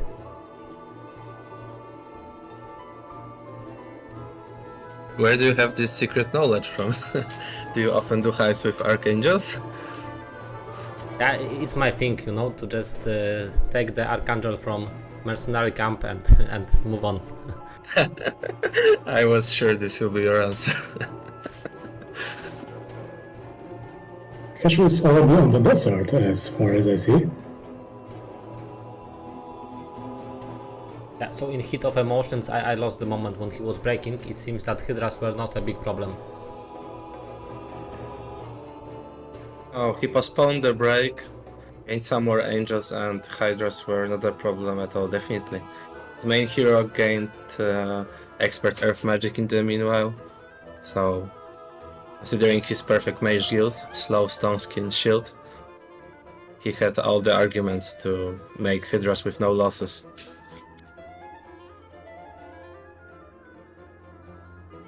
It turns out that the fight with Juggernaut Dwelling was more interesting than the break into the desert. Yeah, that's true. Really a pity we didn't have the chance to see four Juggernauts on 1-1. Ponczek would have money to buy them, of course. But with several Juggernauts you can easily do Naga banks and other objects, so easy to replenish our money. Sure, if Alma didn't die, the Juggernauts would go for a walk and clean half of the starting zone, I guess.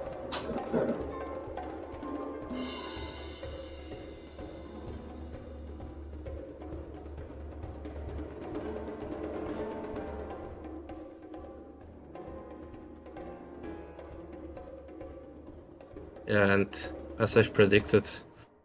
Oh no, I was wrong. Okay. So it is the main hero who is in the desert. Don't know how he managed to do it, because in previous turn he was far away on a console. But maybe the village on the left was near enough. And yes, we see here an extra effect of View Earth, which in VCMI is showing also position of opponents' towns and creatures. I think this makes the spell too strong, and there should be at least a way to mod it. I've also talked with Dijo, one of the developers, if maybe he can check out if it's an easy fix or a big feature.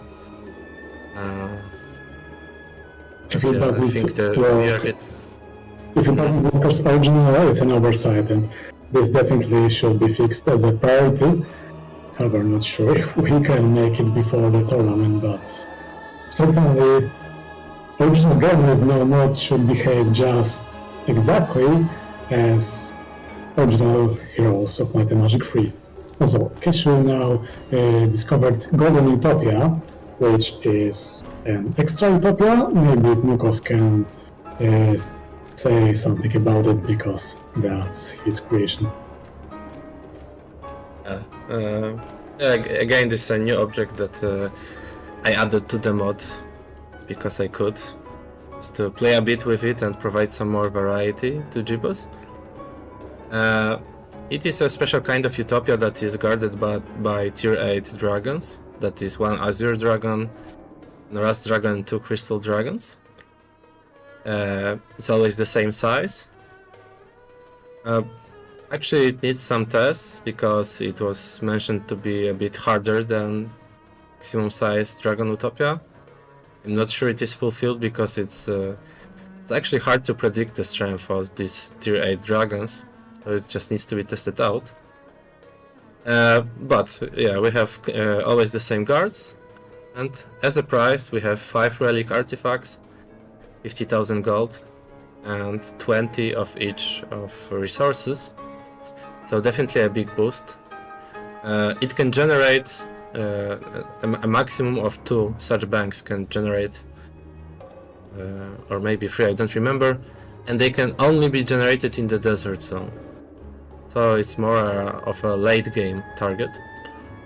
And again, it should be mentioned that the art for this object was done by great androids, a modern graphic. On my side, I like the concept. I don't think it's too hard, but you are completely right, it requires testing. I wanted to say a few more words about View Earth.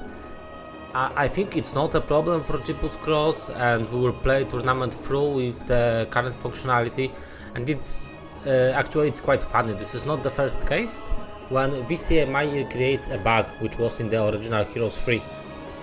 So basically the main purpose is fulfilled. They recreated original game, but of course we want to fix the bugs from original game if such bugs happened. Yeah, but if it is possible to, there will be someone who can fix it in short time, and yeah, the updates can appear during the tournament. So there is an installation video of VCMI on H3GG YouTube, where you can see it's pretty easy, and the VCMI launcher, where we have the installation. We can also update mods. It's very easy, we just launch the launcher. If any of the mods has received an update, there will be a sign suggesting that update is needed. We just click it and update is downloaded. So minor fixes, there surely will be some when players' feedback appears, and maybe this View Earth will be fixed soon.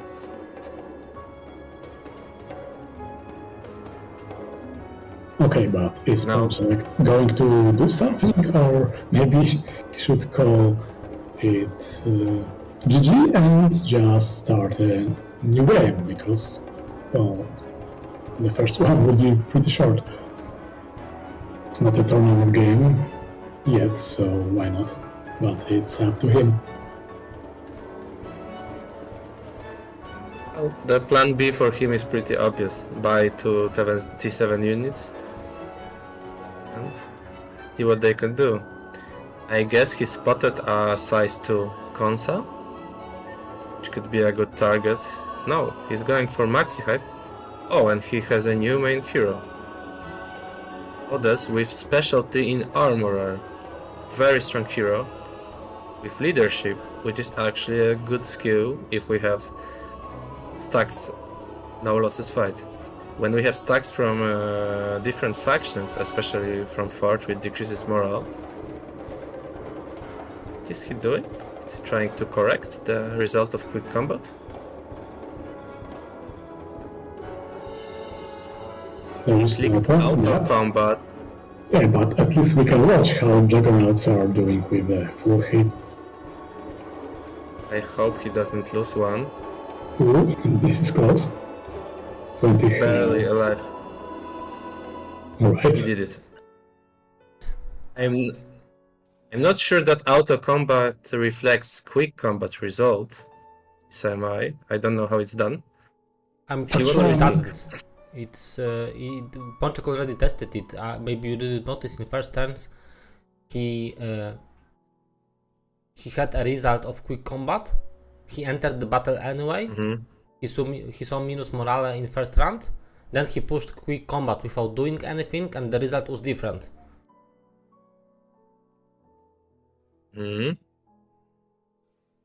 Oh, so maybe he had.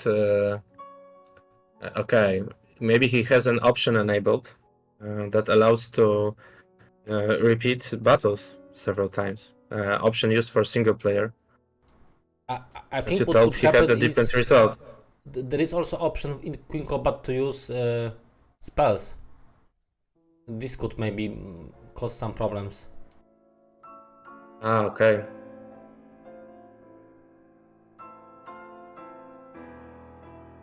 Well, yeah, VCMI provides a lot of possibilities, but the danger, let's say, here is that for some players there are just too many possibilities and they don't know what to choose. Many options, different types of AI, mods. So in order to navigate through it, it is good to get to know the game better, to test it on single player. And in terms of the upcoming tournament, I have provided a settings file, which is available at tournament website at H3GG. And in case any of the players is not sure what settings he should have, are written down in the rules, but you know it's much of it, and you can easily mix it up. Then a player can download the settings file, just copy it to VCMI folder, or alternatively, it can be just dragged and dropped on the launcher window. Then the settings are installed. Taking this file just sets you all the default settings for the game. Not default, but the ones that are considered optimal when I chose them.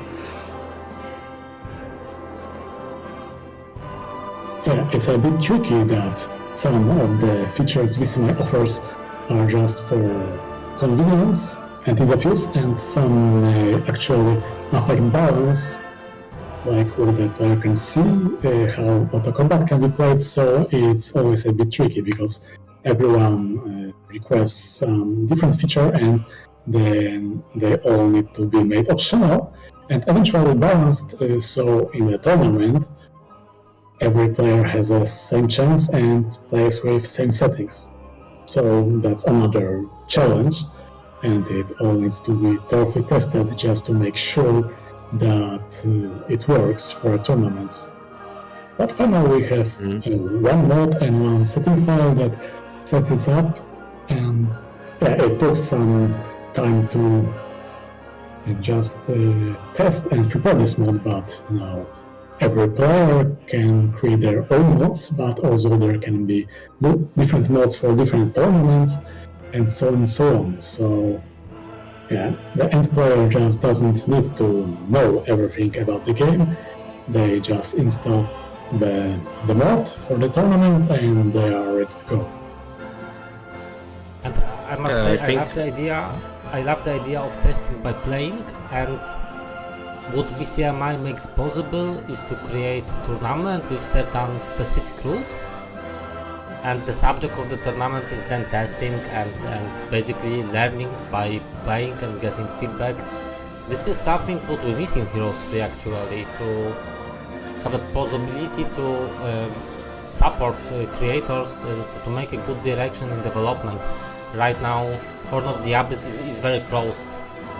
There is no open tests, and it's very difficult to extract good feedback from players. If you ask 10 players about a specific condition, you will get 5 different answers. But if you make a tournament and you will have dozens of games, you will get very good specific results and very precise feedback.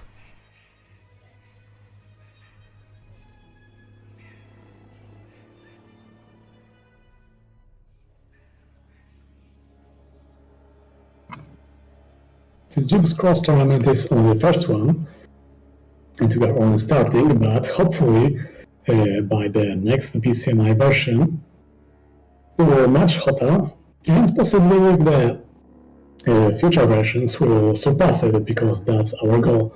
So far VCMI was mostly a project focused on modders and single player experience, as well as some exotic platforms like different devices.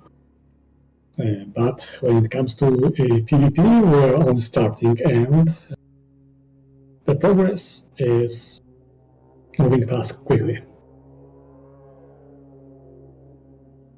Me and Chilera, we can say it from our experience, because we both discovered VCMI project over a year ago, and the state of the VCMI with regards to PvP games, it was pretty poor.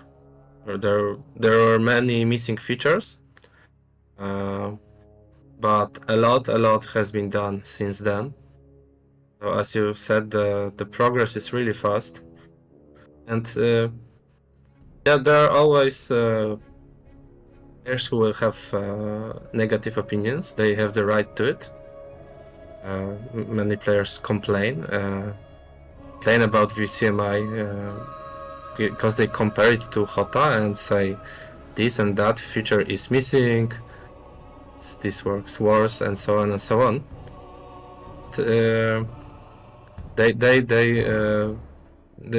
One needs to keep inside what the VCMI project is about. It's a very versatile project which tries to fulfill the needs of players from different areas, like as you've mentioned, single players, casual players, on their smartphones are a big group of VCMI players, and multiplayer is only one branch. And also, what is worth mentioning, that solutions introduced by VCMI are rather not weak fixes that are meant to just provide this or that feature, but most of them are planned long term.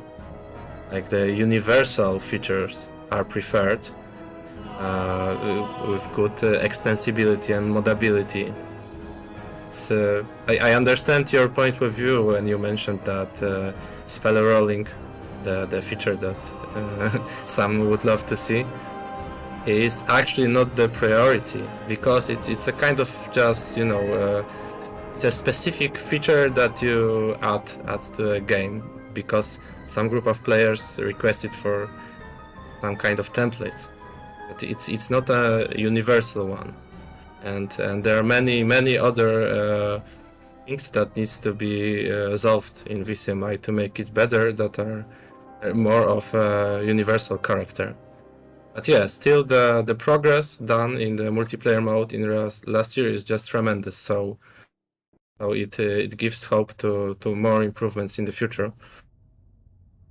I wonder why sure. Ponczek is fighting this fight. The auto combat didn't lose anything, it's the same result, but even though he just wanted to play with these powerful juggernauts.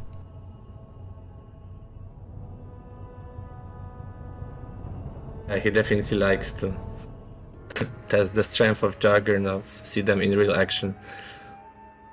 Yeah, they are very enjoyable to play. Actually, the last scenario from Antagonic Burning map pack features Dreadnought, the upgraded one, which you get at the very beginning of the scenario, and can pretty much steamroll half of a map with it. And enemies are, of course, scaled accordingly, so they are quickly become very strong, and you will face big battles there quickly.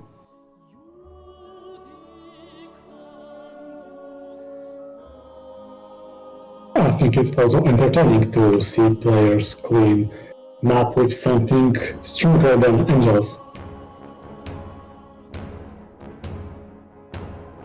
In case of a long game, still possible, where we would get so-called control gibus, where player play till third or fourth week. I think Ponczek has strong arguments because he has already built a T7 building in his city. He has a dwelling that he almost took. Really a pity he didn't manage to do it. And maybe some more T7 dwellings hidden somewhere in the biome. In case the game will last longer, players will search through deserts and do utopias, so on. It is a really realistic scenario that Ponczek will upgrade those T7 units, make a powerful stack of upgraded juggernauts, dreadnoughts, I always mix them up, and I think that several upgraded creatures from tier 7 in Forge are surely stronger than, let's say, 40-50 Wyverns.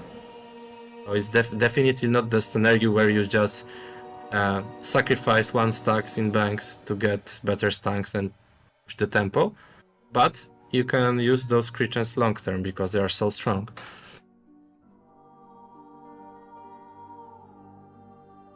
It is good to mention that upgraded T7 in Forge has unlimited retaliations.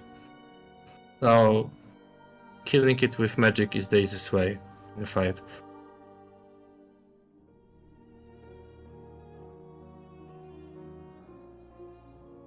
I will have to see some endgame with Dreadnoughts. However, as Ponczek didn't take the dwelling on the first week, I'm not sure if that's likely to happen. If he managed to do it, then surely that would be a great game plan to extend the game as long as possible. But now Keszu is already clearing the desert, and I think he is going to find great stuff there. I saw he just passed next to a ton of Earth Magic, so he's about to play so-called turn on gold very quickly, and the Ponczek is only collecting Wyverns. Like, surely this will be a strong stack of Wyverns, but it's not a match, and I'm afraid he's too late to do anything. Yeah, you might be right. Maybe there's a little chance that Keszu will have mercy and will by accident lose half of his army on the desert and give some time to Ponczek. From the alternatives, Ponczek can do the utopias. He has already seen 3 utopias in his biome, pretty near to each other. So this might be a plan for 1 to 4, I guess. And if the utopias give what they should give, that is Dimension Door in the first place, and some good statistics, maybe some Tome of Earth Magic to get some spells, then yeah, maybe he'll be back in the game. Still a very minor chance for this to happen. Either way, we are going to see very different final battle, like Keszu has no Wyverns as far as I see, and of course no Juggernauts, so the armies will be finally different for every player. At the same time, Ponczek has no Cyclops, I think, so yeah. So armies will be very different, so we may see some variety here, finally. Mm. I really enjoy the fact that Keszu is still playing with native army, even though usually in 1 to 3 on Jibus Cross you would just trade native army for different stacks, and here we see Hughes still with over 150 tier 1 shooters.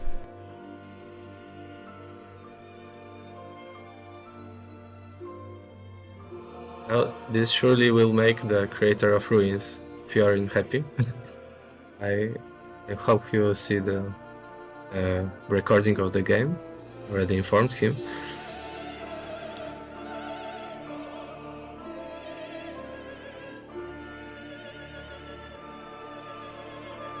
At the beginning I said that these wild chiefs, I think they're called, they are great for breaking through hydras, but they can't quite do the Utopia. They will be the first target.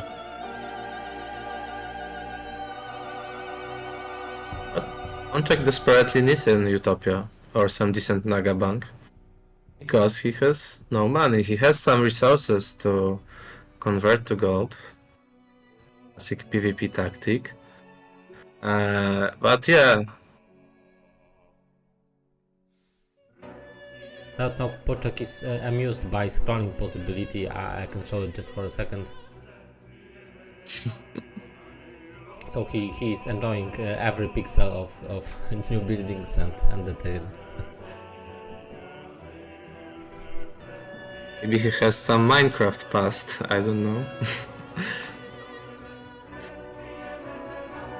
In case you didn't know, VCMI supports Zoom. This is something we believe Hotel will be never able to deliver because it requires whole new rendering pipeline.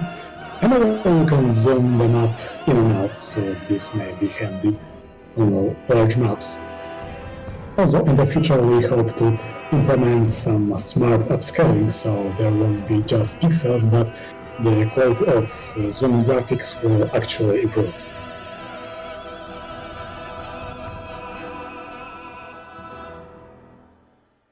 I've seen the list of features planned for next releases of VCMI, the milestones, so-called. It's really impressive. I'm really looking forward to it.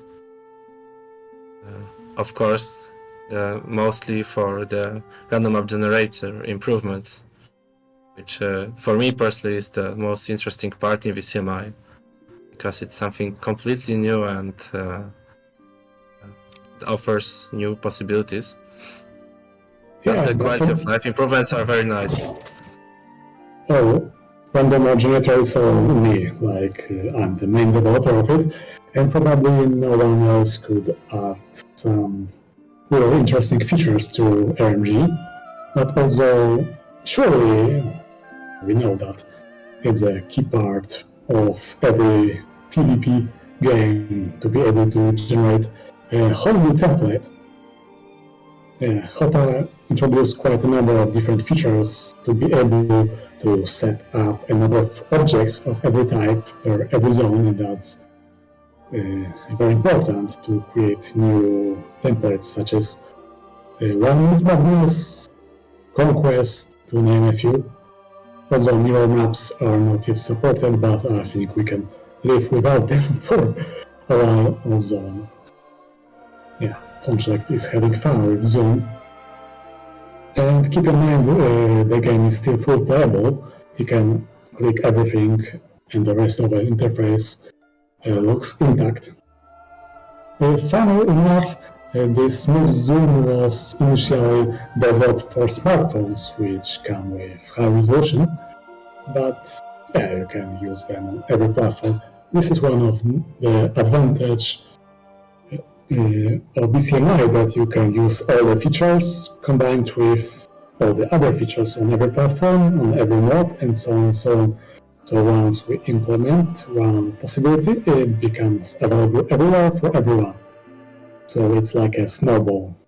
We can combine mods with another mods, we can combine great features with other features and with each other, and all that works in multiplayer, so we are really getting somewhere.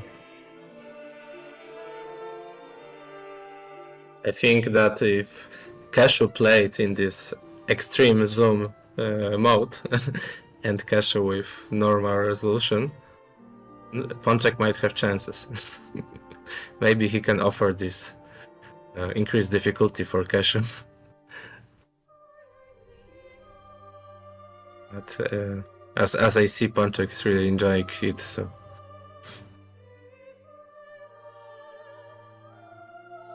Quick combat lost here to Juggernauts. Probably it moved them to the right and they got eaten by Griffins. We can see that Griffins are willing to focus Juggernauts. And this way, using Juggernauts to tank, Ponczek managed to lose only one Wyvern in this fight.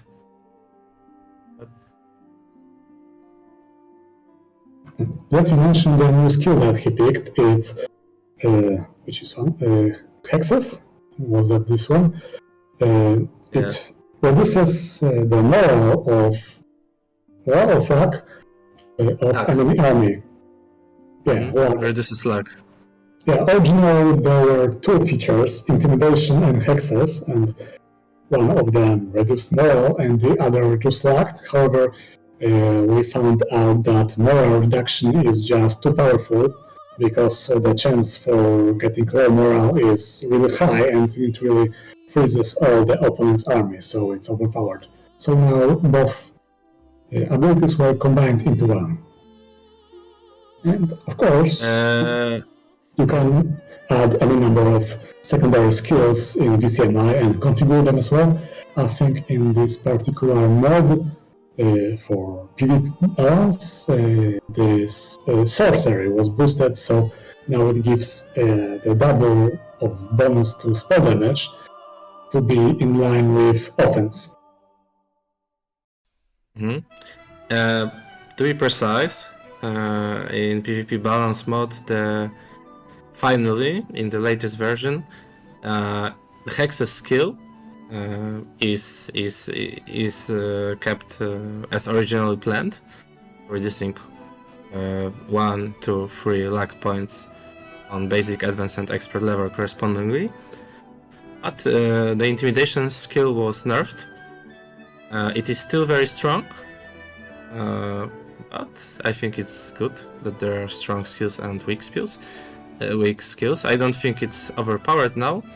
For now it works that way that on basic level it reduces morale but by 1, and on advanced level and expert level reduces enemy's attack additionally by 1 on advanced and by 2 on expert. So I would say it's still a skill that we always pick when it's offered. But yeah, not stronger than a minor artifact, Ring of Suppression, which reduces enemy's morale, or not stronger than Earth Magic, so rather not overpowered. And we can see that Ponczek is planning Utopias. So, some gaming, pretty logical choice, considering that Keszu is long in the desert. So seeking his chances, and he sees the stats of main hero of Keszu, which suggests that he has picked up some good artifacts. I wonder if he will be able to pick up this another hill on the bottom, like below Utopia. This will give him very strong stack of events. Also, there are 3 Utopias in total, so that would help some really long beyond gaming for sure, and he wouldn't even need desert at all at this point. Actually, in his position, he is forced to make Utopias. There is no sense to go to middle zone, which is plundered by Keszu already. Keszu is very close to opening even the main guard from Ponczek, so Utopias are only playing. I think he won't be able to take the hive below the Utopia unless he gets Dimension Door from the Utopia and has some magic hero to use it. He rather prepare the chain for the next turn in such a way that army will be handed over to the hero standing to Utopia and then directly to Town Gate. I don't know if you've noticed, but below the Utopia and below the hive, there were several pixels of Seminarium, which is a bank giving Templars alternative T7 unit from Castle. But I will have to I'm not see sure. Templars, but we're not going to watch them in this game, unfortunately. But there will be more games in the tournament, I hope so. We will have a chance to enjoy all the possible strategies and combinations of different units, and there are many different ways of playing even the G-Boosts that I can imagine.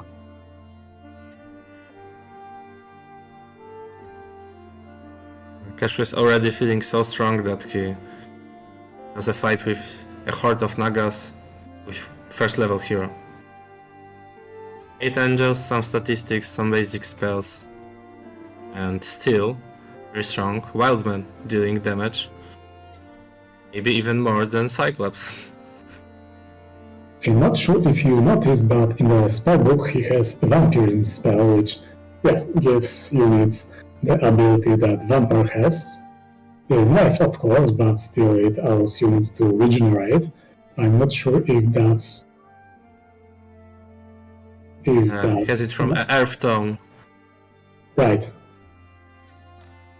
So it makes Earth magic even stronger than it used to, because with vampires you can really do long and hard battles with no losses at all. But it's interesting because the mod changes not only the PvP balance mod, but also the Tides of War mod, which initially introduced a vampire spell. It has been updated just yesterday, and Vampiris has been moved to Water Magic School, which was the initial concept for this spell, changed later. So I would be surprised if he had this spell from Tome of Earth Magic. I would rather suspect it's from a scroll. Maybe we can see it. No. Okay, so maybe there is some small mistake in the mod. And this spell is still in Earth Magic. Cool. Making this magic even more powerful.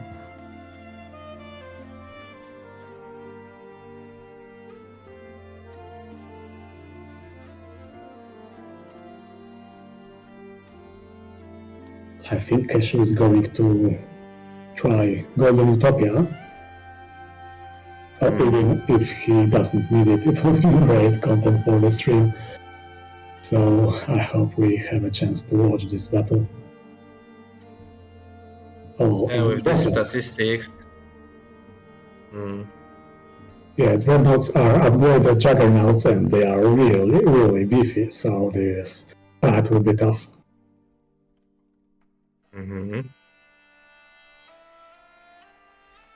Oh, it was not Vampiris, but Summon Ghost, I guess, the spell you maybe seen before. Quickly that I got it wrong, but yeah. Summon Ghost is another spell introduced in Tides of War, I think. And yeah, it summons ghosts similar to the ones from Heroes of Might and Magic 2 that give more units when they kill enemies. So that's also a powerful spell. Finally, something that's a summon different than elementals. I mean, how many times you can just summon elementals? Yeah, I see Keszu crush that fight, even though Dreadnoughts were really strong. They are basically about a half of Crystal Dragon, I think. Yeah, I think that Summon Ghost spell is a new great tactics for Gibbous Cross. Because if you manage to get this spell somehow from Dragon Utopia or Spell Scroll, magical, but magical it's rather not built on Gibbous Cross, higher tiers I mean, then when you're in a position like, for example, Ponczek now, where your opponent is smothering you and taking over big parts of desert, and you can try to build up slowly a stack of ghosts. Oh, but I'm not sure if the ghost survives the battle, the summoned one. But that needs to be checked. But if it does, you can start building up a great stack, like similar to Fangarm's stack. I think they don't. They only last for a battle. There was a bank that gives permanent ghosts, but it was banned in tournament mode. It was banned because it was overpowered. However, when I'm thinking about it now, maybe it would be interesting to provide such banks in the desert zone. I would have to think it over because ghosts are dangerous. I think it's a red flag. They could be overpowered and in good hands. Those who played Heroes still know it well. They are just as The same overpowered ghost, like as Cloak of the Undead King, like when you start rolling, well, you're just unstoppable no matter what opponent has. These are the same ghosts like in Heroes 2? Yes. Yeah, it's very similar. They have the same ability. I Then think it's overpowered. I think we may see them as neutrals on Adventure Map, but we didn't. They might seem neutral, but if there was a bank with strong guards, and a reward would be a minor amount of goats, like 1 or 2, and it could be somehow balanced on a template like Gibbous. I'm absolutely sure that it would be overpowered on bigger templates, like 6LM for example, because the risk of fast contact is not as high there between the players. But on Gibbous, Ghost as a late game option, when you're in a worse position and try to rescue yourself somehow in another win condition, I think it would be nice, but it would need to be harder to get the Ghost. I think it's doable.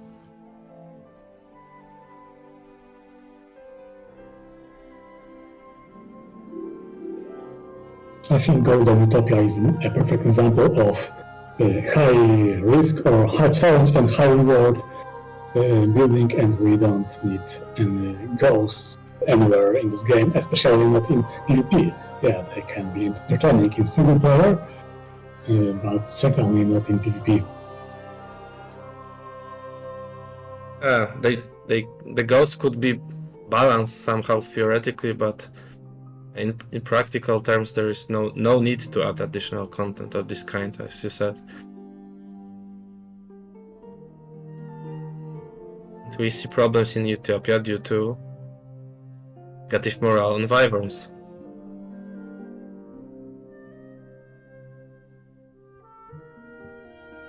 Also similar to Quick Combat. Alright, so he got Tome of Water, so he may be able to cast Vampires now, and probably some other spells. Yeah, and there is another level 5 spell added in Ties of War. I'm actually not sure what it does, but I would like to see it in action. If Ponczek comes up with this idea to use Vampirism, maybe he could do an Utopia on Vivers with no losses. It's Absolutely. with water magic for sure, but without the percents of the drained life by this spell depends strongly on the expertise, so to call it, of your water magic. So most you can get is 40% of drained life with expert water magic, and I guess Ponczek's main hero has only earth magic. So in this particular case, water magic would be much more useful. Yeah, but maybe with a smaller percentage on basic level, 20, I guess. Maybe still it can do the difference. Yeah, he has a very large stack of... Oh, let's watch Golden Utopia instead.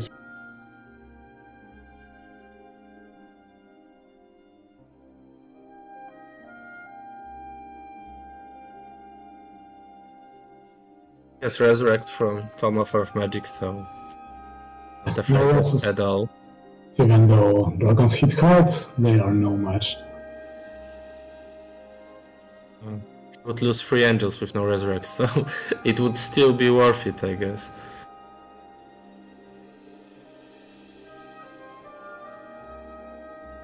This main hero is a beast now.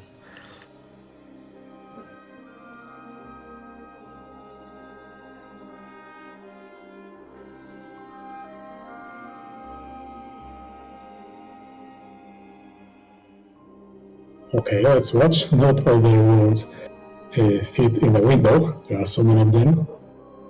And Helm of Heaven Online and certainly does the job. So-called teapot. Okay. Yeah. Yeah, so there is no chance for Ponczek to match this, but yeah, we can see that Golden Utopia is worth effort. So there is this extra reward now available on GBoost that you can't pick from any starting zone. Mm.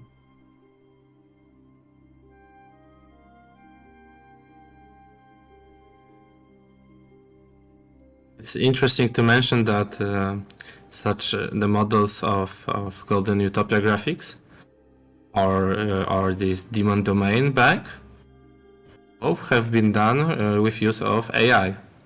So AI generated pictures. Of course, then there is another step of fine-tuning the graphics with Photoshop and all other tools that I don't understand. But yeah, it is astounding how fast the graphics are being made. Actually, you could rush, so to call it, new object and do it in like, I guess, 2 hours with use of AI and then fine-tuning, changing the style to more H3 like. So, and in my opinion, some of the graphics, especially Demon Domain graphic, is not standing out at all when compared to H3 graphics. Yeah, with AI generated graphics, I'm hoping to see many more mods coming quickly. As long as it's 2D graphics, like no unique graphics, it should be fine. And also some music, namely soundtracks for some of other towns were generated with AI, so it's a great time to be alive.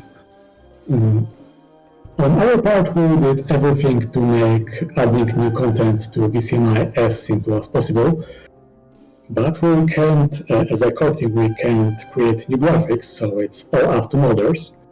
But we can hope to see more of them coming. 2 expansions were already announced, and I think one was called War of the Fairies, and the other, I'm not sure how it's called, but it's featuring a new town with, yeah, we know very little about it, but it has only 2 creators, and they use AI extensively, so soon we are about to see lots and lots of mods, and hopefully they'll be high quality. As a matter of fact, players already created tons of towns. I think there are about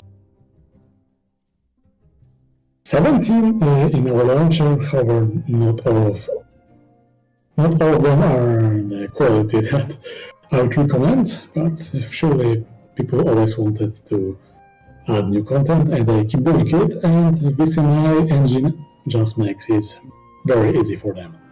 For everyone, so you're welcome. I would say that this was the most common criticism of VCMI, that people just say it looks bad. But the thing is, VCMI in its nature, as you've mentioned, is just an H3 engine recreated with extended functionality. So anyone can add the mods he would like, and it would be against the idea of VCMI to restrict, to filter the mods and say this looks bad, this looks good. And in VCMI actually we can observe the towns being created. So many modders make their towns available even in early stages. They receive feedback, they introduce new changes, and we can observe the art of creation of new towns, not waiting several years for the final effect. But of course there are many towns that are started and not finished, which is a plug H3 mods. Well, there is one benefit in making mods open source, like everyone can go and fix them, and I would really recommend trying that. Like, instead of making your new town from scratch, maybe it's better to pick someone else's town who had a great idea but didn't quite finish it. Actually, Pavilion Town was originally made, the town screen was made in about 205 with it aimed at Wake of Gods, but it was impossible to add any town at that time, and that was one of the motivation which made VCMI project even start in first place, to add a new town. And since then, tons of new towns were added, but only recently we saw some of the Pavilion units remade, also by Androids, but I think also some other contributors of this town were polished. It's the third new town added in this tournament mode. So, well, we cannot watch it right now, but hopefully we will see many Pavilion games in the future.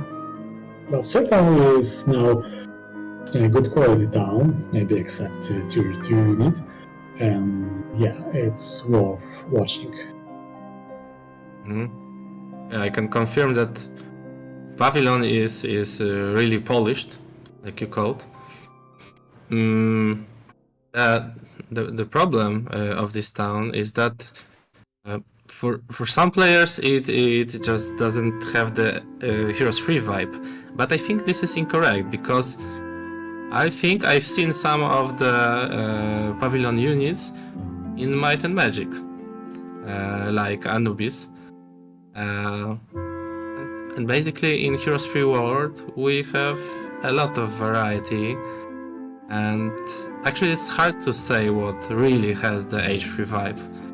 If you look correctly, those who have dived deeper in the topic know that, for example, angels in Castle are not angels but cyborgs. The Inferno are visitors from space. We also have Cove, which, in my opinion, when I first seen the town, after, well, almost 20 years of knowing the original game, I was shocked. Like, Pirate Town, what does it have to do with Heroes? But yeah, I got used to it and I like it. Same with Factory, Steampunk, how does it fit? Even the Heavenly Forge, which was initially planned, Armageddon's Blade.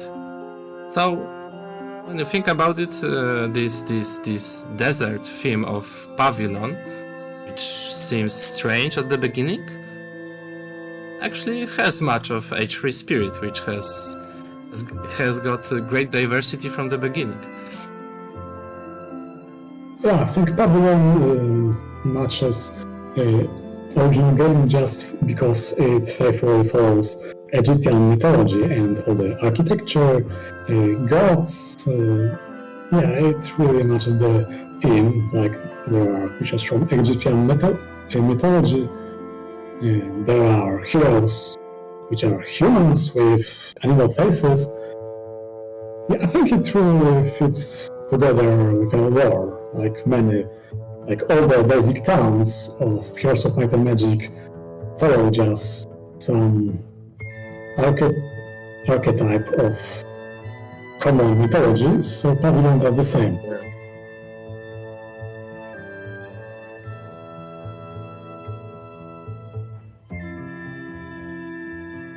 I think there would be one more interesting tactics for Ponczek to survive in this game longer. Mainly, we've seen that Keszu was standing with his hero near Ponczek's break. If he happens to defeat this guard, then Ponczek doesn't have to do it no more. Because on Gibos we have this rule that the guard to Central Zone must be defeated. And then Ponczek can jump directly to the desert. Maybe not near Keszu's heroes, but somewhere on their side. And just jump with Dimension Door, if he gets it from Dragon Utopia. And try to search luck in different parts of desert. Maybe he won't be reached by Keszu so easily. Doubt it, but let's say there's a small chance this will happen. Well, he has to search for alternatives in his position, that's for sure. Ponczek is trying to build dreadnoughts, but the upgraded dwelling requires level 3 magic guild, I think, and 30 units of sulfur, so that's a lot, and it's usually not likely to get that many resources or even turns in any GB's game.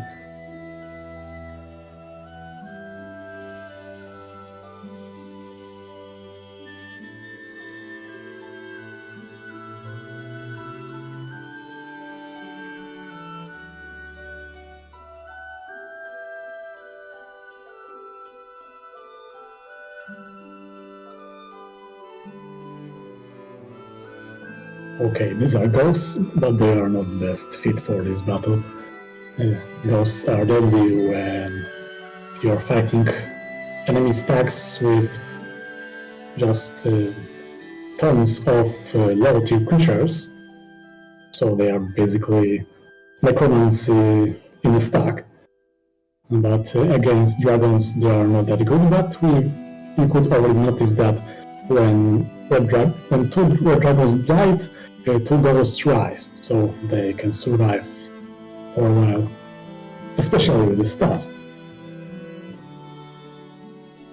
Actually, he attacked Dragon Stack without retaliation and lost 1 ghost in total. But the ghosts don't survive the battle.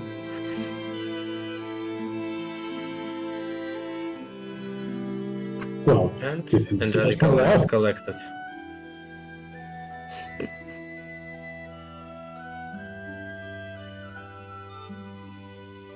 Here's the teapot. Maybe main hero hit. Okay.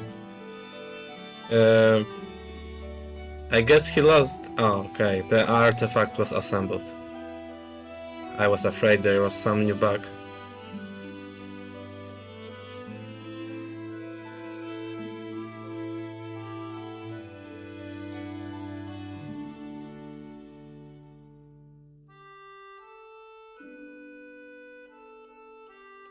Well, VCMI was known for years for its numerous bugs, but now we can see that it's slowly fading in the past, because the bugs were fixed one after another, and at some point they have to the number of bugs ends. And of course there are some hidden bugs. They can only be discovered when the game is tested, especially in the multiplayer mode, which was introduced recently. So some bugs that are known and that are going to be fixed. But in a typical game, it's not easy to encounter them. How many bugs did you see in this game, apart from incorrect effect of viewer or viewer? 0. Yeah, and the game doesn't crash or behave erratically. So yeah, with this quick development iteration, we can really patch it around, and through the game gets better and more stable every week. So yeah, definitely we are in a good position to run tournament. Also, at the top of Keszu's screen there is few requests donations for prizes for this tournament. I wasn't aware that's the thing, but yeah, so someone decided it's stable enough to even allow money prizes for winners. I'm not sure if this is Keszu's screen, what we see, or rather this interface for the transmission. I think it was added by Chillera. Yeah, so if anyone wants to support the prize pool, you are welcome. The prizes are rather foreseen symbolic because it is the first tournament on a new ground, And of course, they're not the most important thing here, rather fun and competition in a friendly atmosphere is the key here. If you enjoy VCMI, if you look forward to the tournament, we will have over 36 participants. You are free to support our prize pool, it is of course welcome. And in this first edition we are very focused on feedback both from viewers and from players to improve VCMI, but at the same time to make it more attractive, we would like to have some nice rewards for participants, for winners. So if you like VCMI, if you enjoy this format, you can support our initiative via Tiply, like normally in H3GG games.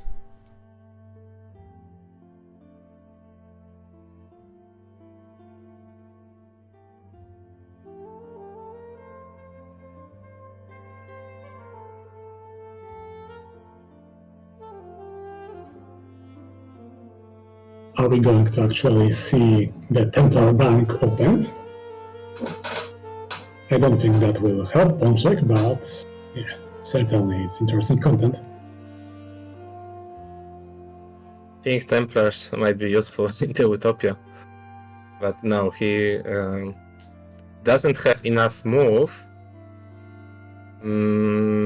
I think what he might be thinking about is that maybe he might obtain Earth Magic or Air Magic Tome from Utopia, and then be possible to come back using this one of these spells, Dimension Door or Town Portal. And in this case, yeah, he would need some move to perform the spells. Probably that's why he didn't visit the Templar Bank, because he has some more plans for this turn. Right by it, he could use that Tome of Water Magic that he has, I think, just for the vampirism or anything else. He didn't even try it.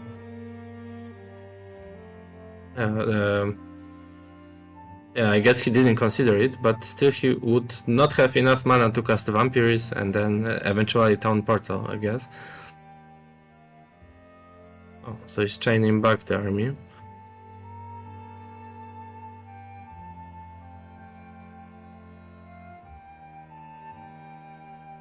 He's planning to take under Utopia in this turn.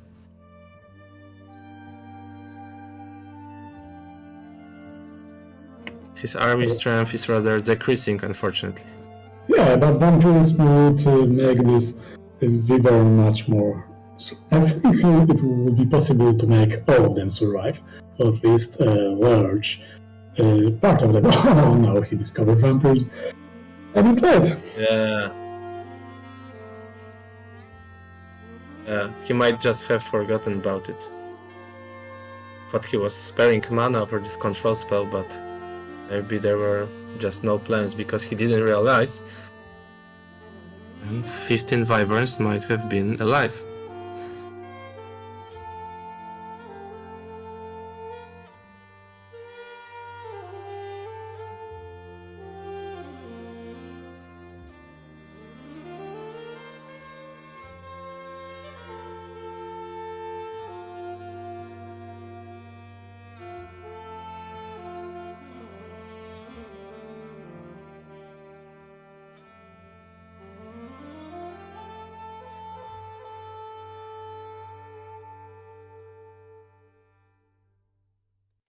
Is the hero standing below? Is it the main hero? Yes.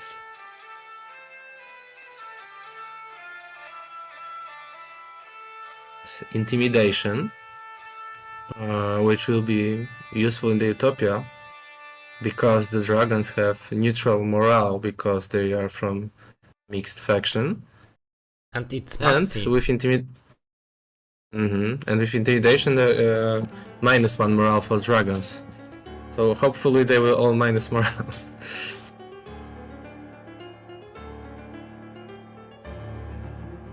But maybe he can use the Vampiris in this battle. Certainly he should have. Well, it's 20 mana. If he want to be still in the game, I think he must come back. So he must expect Tome of Earth, and on top of this, he should be able to TP out from this battle. He has cast Shield, did I see correctly? Stone Skin. Stone Skin. I'm afraid not many Vivers be alive after next round. But no, only one of them focused. Oh, Yeah. right, he's going for it, yeah. So now they are good. He has armor specialist, so yeah, the balance will be very tough. Exactly, Armor Specialist is super cool in such fights.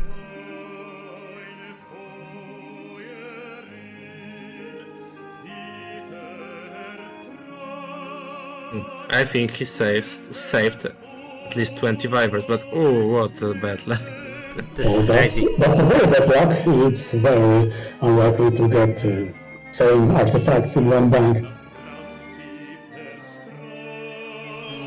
Did Ponczek realize that Keszu is standing in front of his biome because maybe he doesn't see this red spot on the minimap?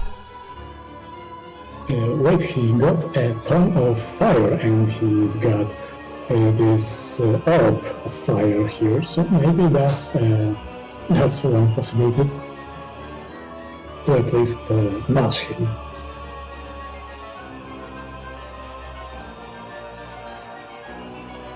Probably he could quickly chain some ifrits from the right side of the map and win this game that way.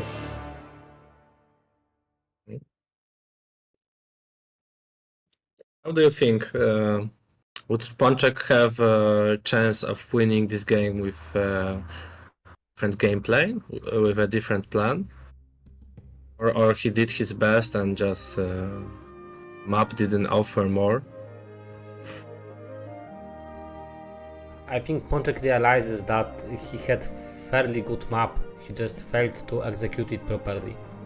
Because the quantity of army available on biome is very high.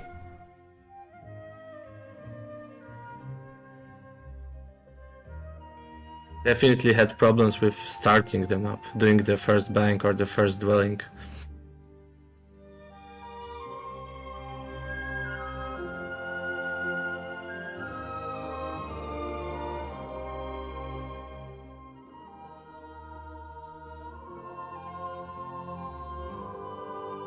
Wonder how strong is the guard guarding the shield wand, a new artifact that can be seen on the right of Forge City. It is a minor artifact with 5k value next to a wood pile. So, not a very strong guard, and it might help a lot to use this artifact, because this artifact, what it does, provides your spellbook with a shield wand with a lowered cost. 2 mana for shield.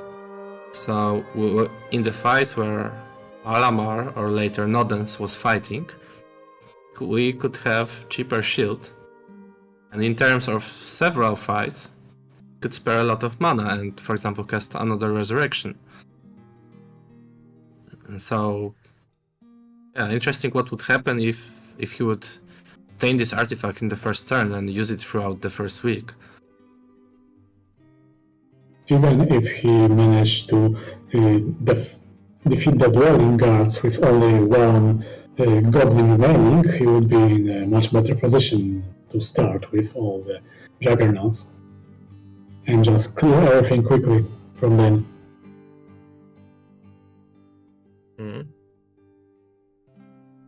We can see in the Forge Town screen, and also in the Mage Guild behind the window, we can see a blacksmith from Forge Town. And an interesting fact, the same blacksmith can be seen in the photo, in the cover of the game Heroes 3 Armageddon's Blade, where all the campaign heroes are standing, and in the background what we can see is this blacksmith from Forge.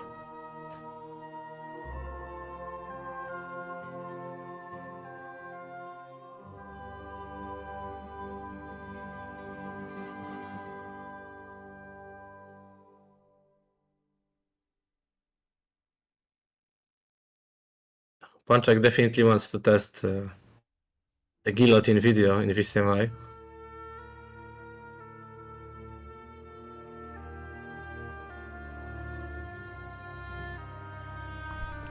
I think he's aiming just for the final battle, just for the show, because it's always nice in these Gibus Cross games to see this final battle. Doesn't matter if this is sequel or not.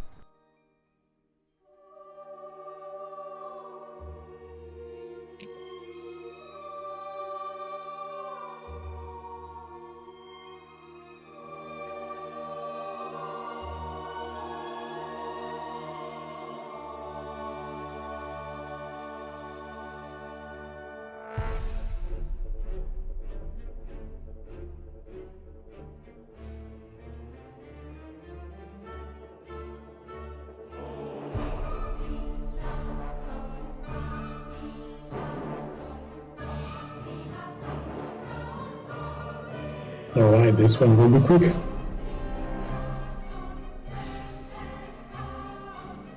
But it's been already 3 hours. So for a Gibus Cross, it's quite a lot.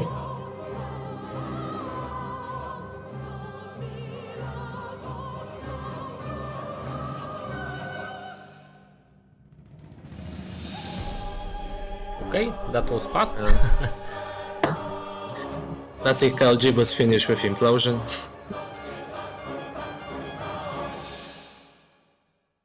Okay, so that's it. As you can see, VCMI works, is playable, it's hopefully faithful to original Gibus Cross gameplay, but also adds a ton of new content and features.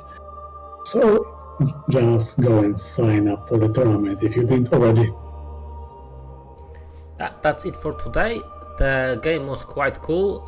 Both players had their chances. I would say Ponczek maybe lost a little bit with the starting play.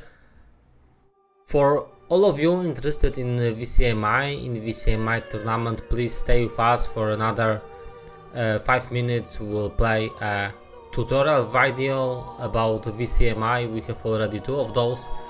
The second one, the new one, has premiered just today, so it will be played very soon. Thank you all for attention, thank you for being with us, and thank you Warmonger and Vnukos for very professional and insightful relation about VCMI. Thank you for this opportunity to comment this event finally. Thank you, it was very nice.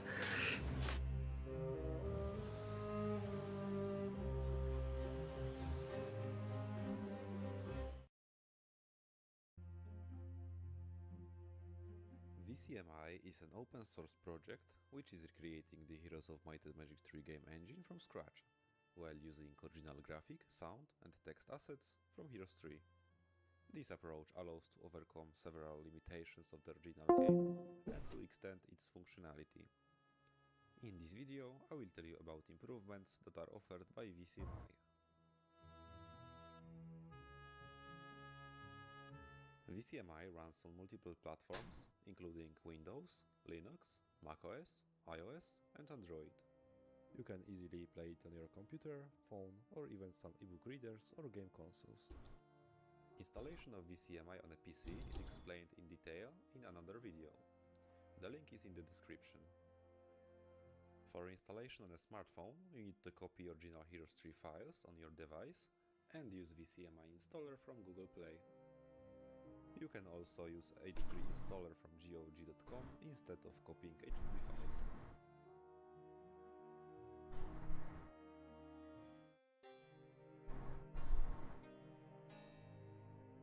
In the options menu in the game, you can tailor your VCMI settings to your needs, enabling certain quality of life improvements similar to those found in the HD mode.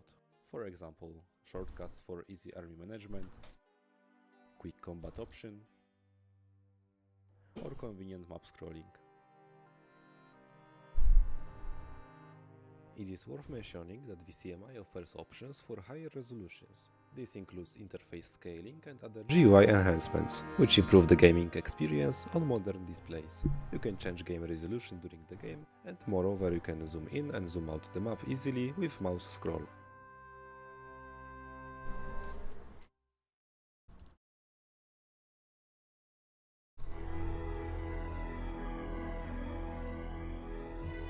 The purpose of the VCMI project is recreating the original Heroes 3.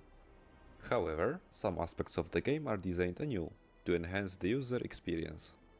The most important game engine improvements include new random map generator, new AI, and improved multiplayer mode. The VCMI random map generator allows to generate maps based on map templates. The maps generated in VCMI give a different feeling than the ones generated in Shadow of Death or Horn of the Abyss and have been appreciated by PvP community. VCMI features a brand new AI, which is different from the original game's AI. For Adventure Map AI, players can choose between a simple AI called VCAI or Null Killer AI, which is designed to be more challenging and adaptable. For the battles, also two types of AI are available: Stupid AI, which has simple mechanics, or more sophisticated Battle AI, which is more challenging. The AI version, both on Adventure Map and in the battle, can be set in the settings window of VCMI Launcher. VCMI offers enhanced multiplayer mode. An online lobby is available, where players can easily connect for a game even when they are using different types of devices. For example, one player is playing on a PC and the other on a smartphone. VCMI supports simultaneous turns and timers. Moreover, timer for PvP battles is implemented.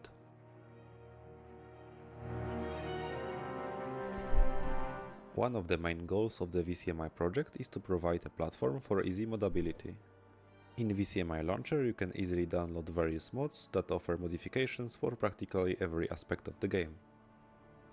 Changes introduced by various mods include new towns, new artifacts, spells and creatures, modifications of game mechanics and balance, new map templates and scenarios, AI enhancements, graphic and sound improvements.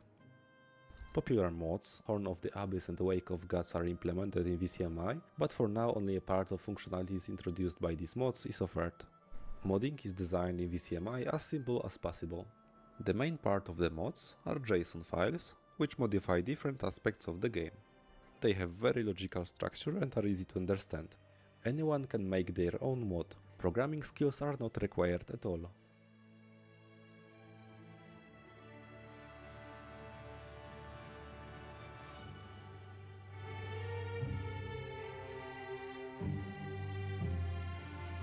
VCMI is developed by volunteers in their free time and is open source, allowing anyone to contribute.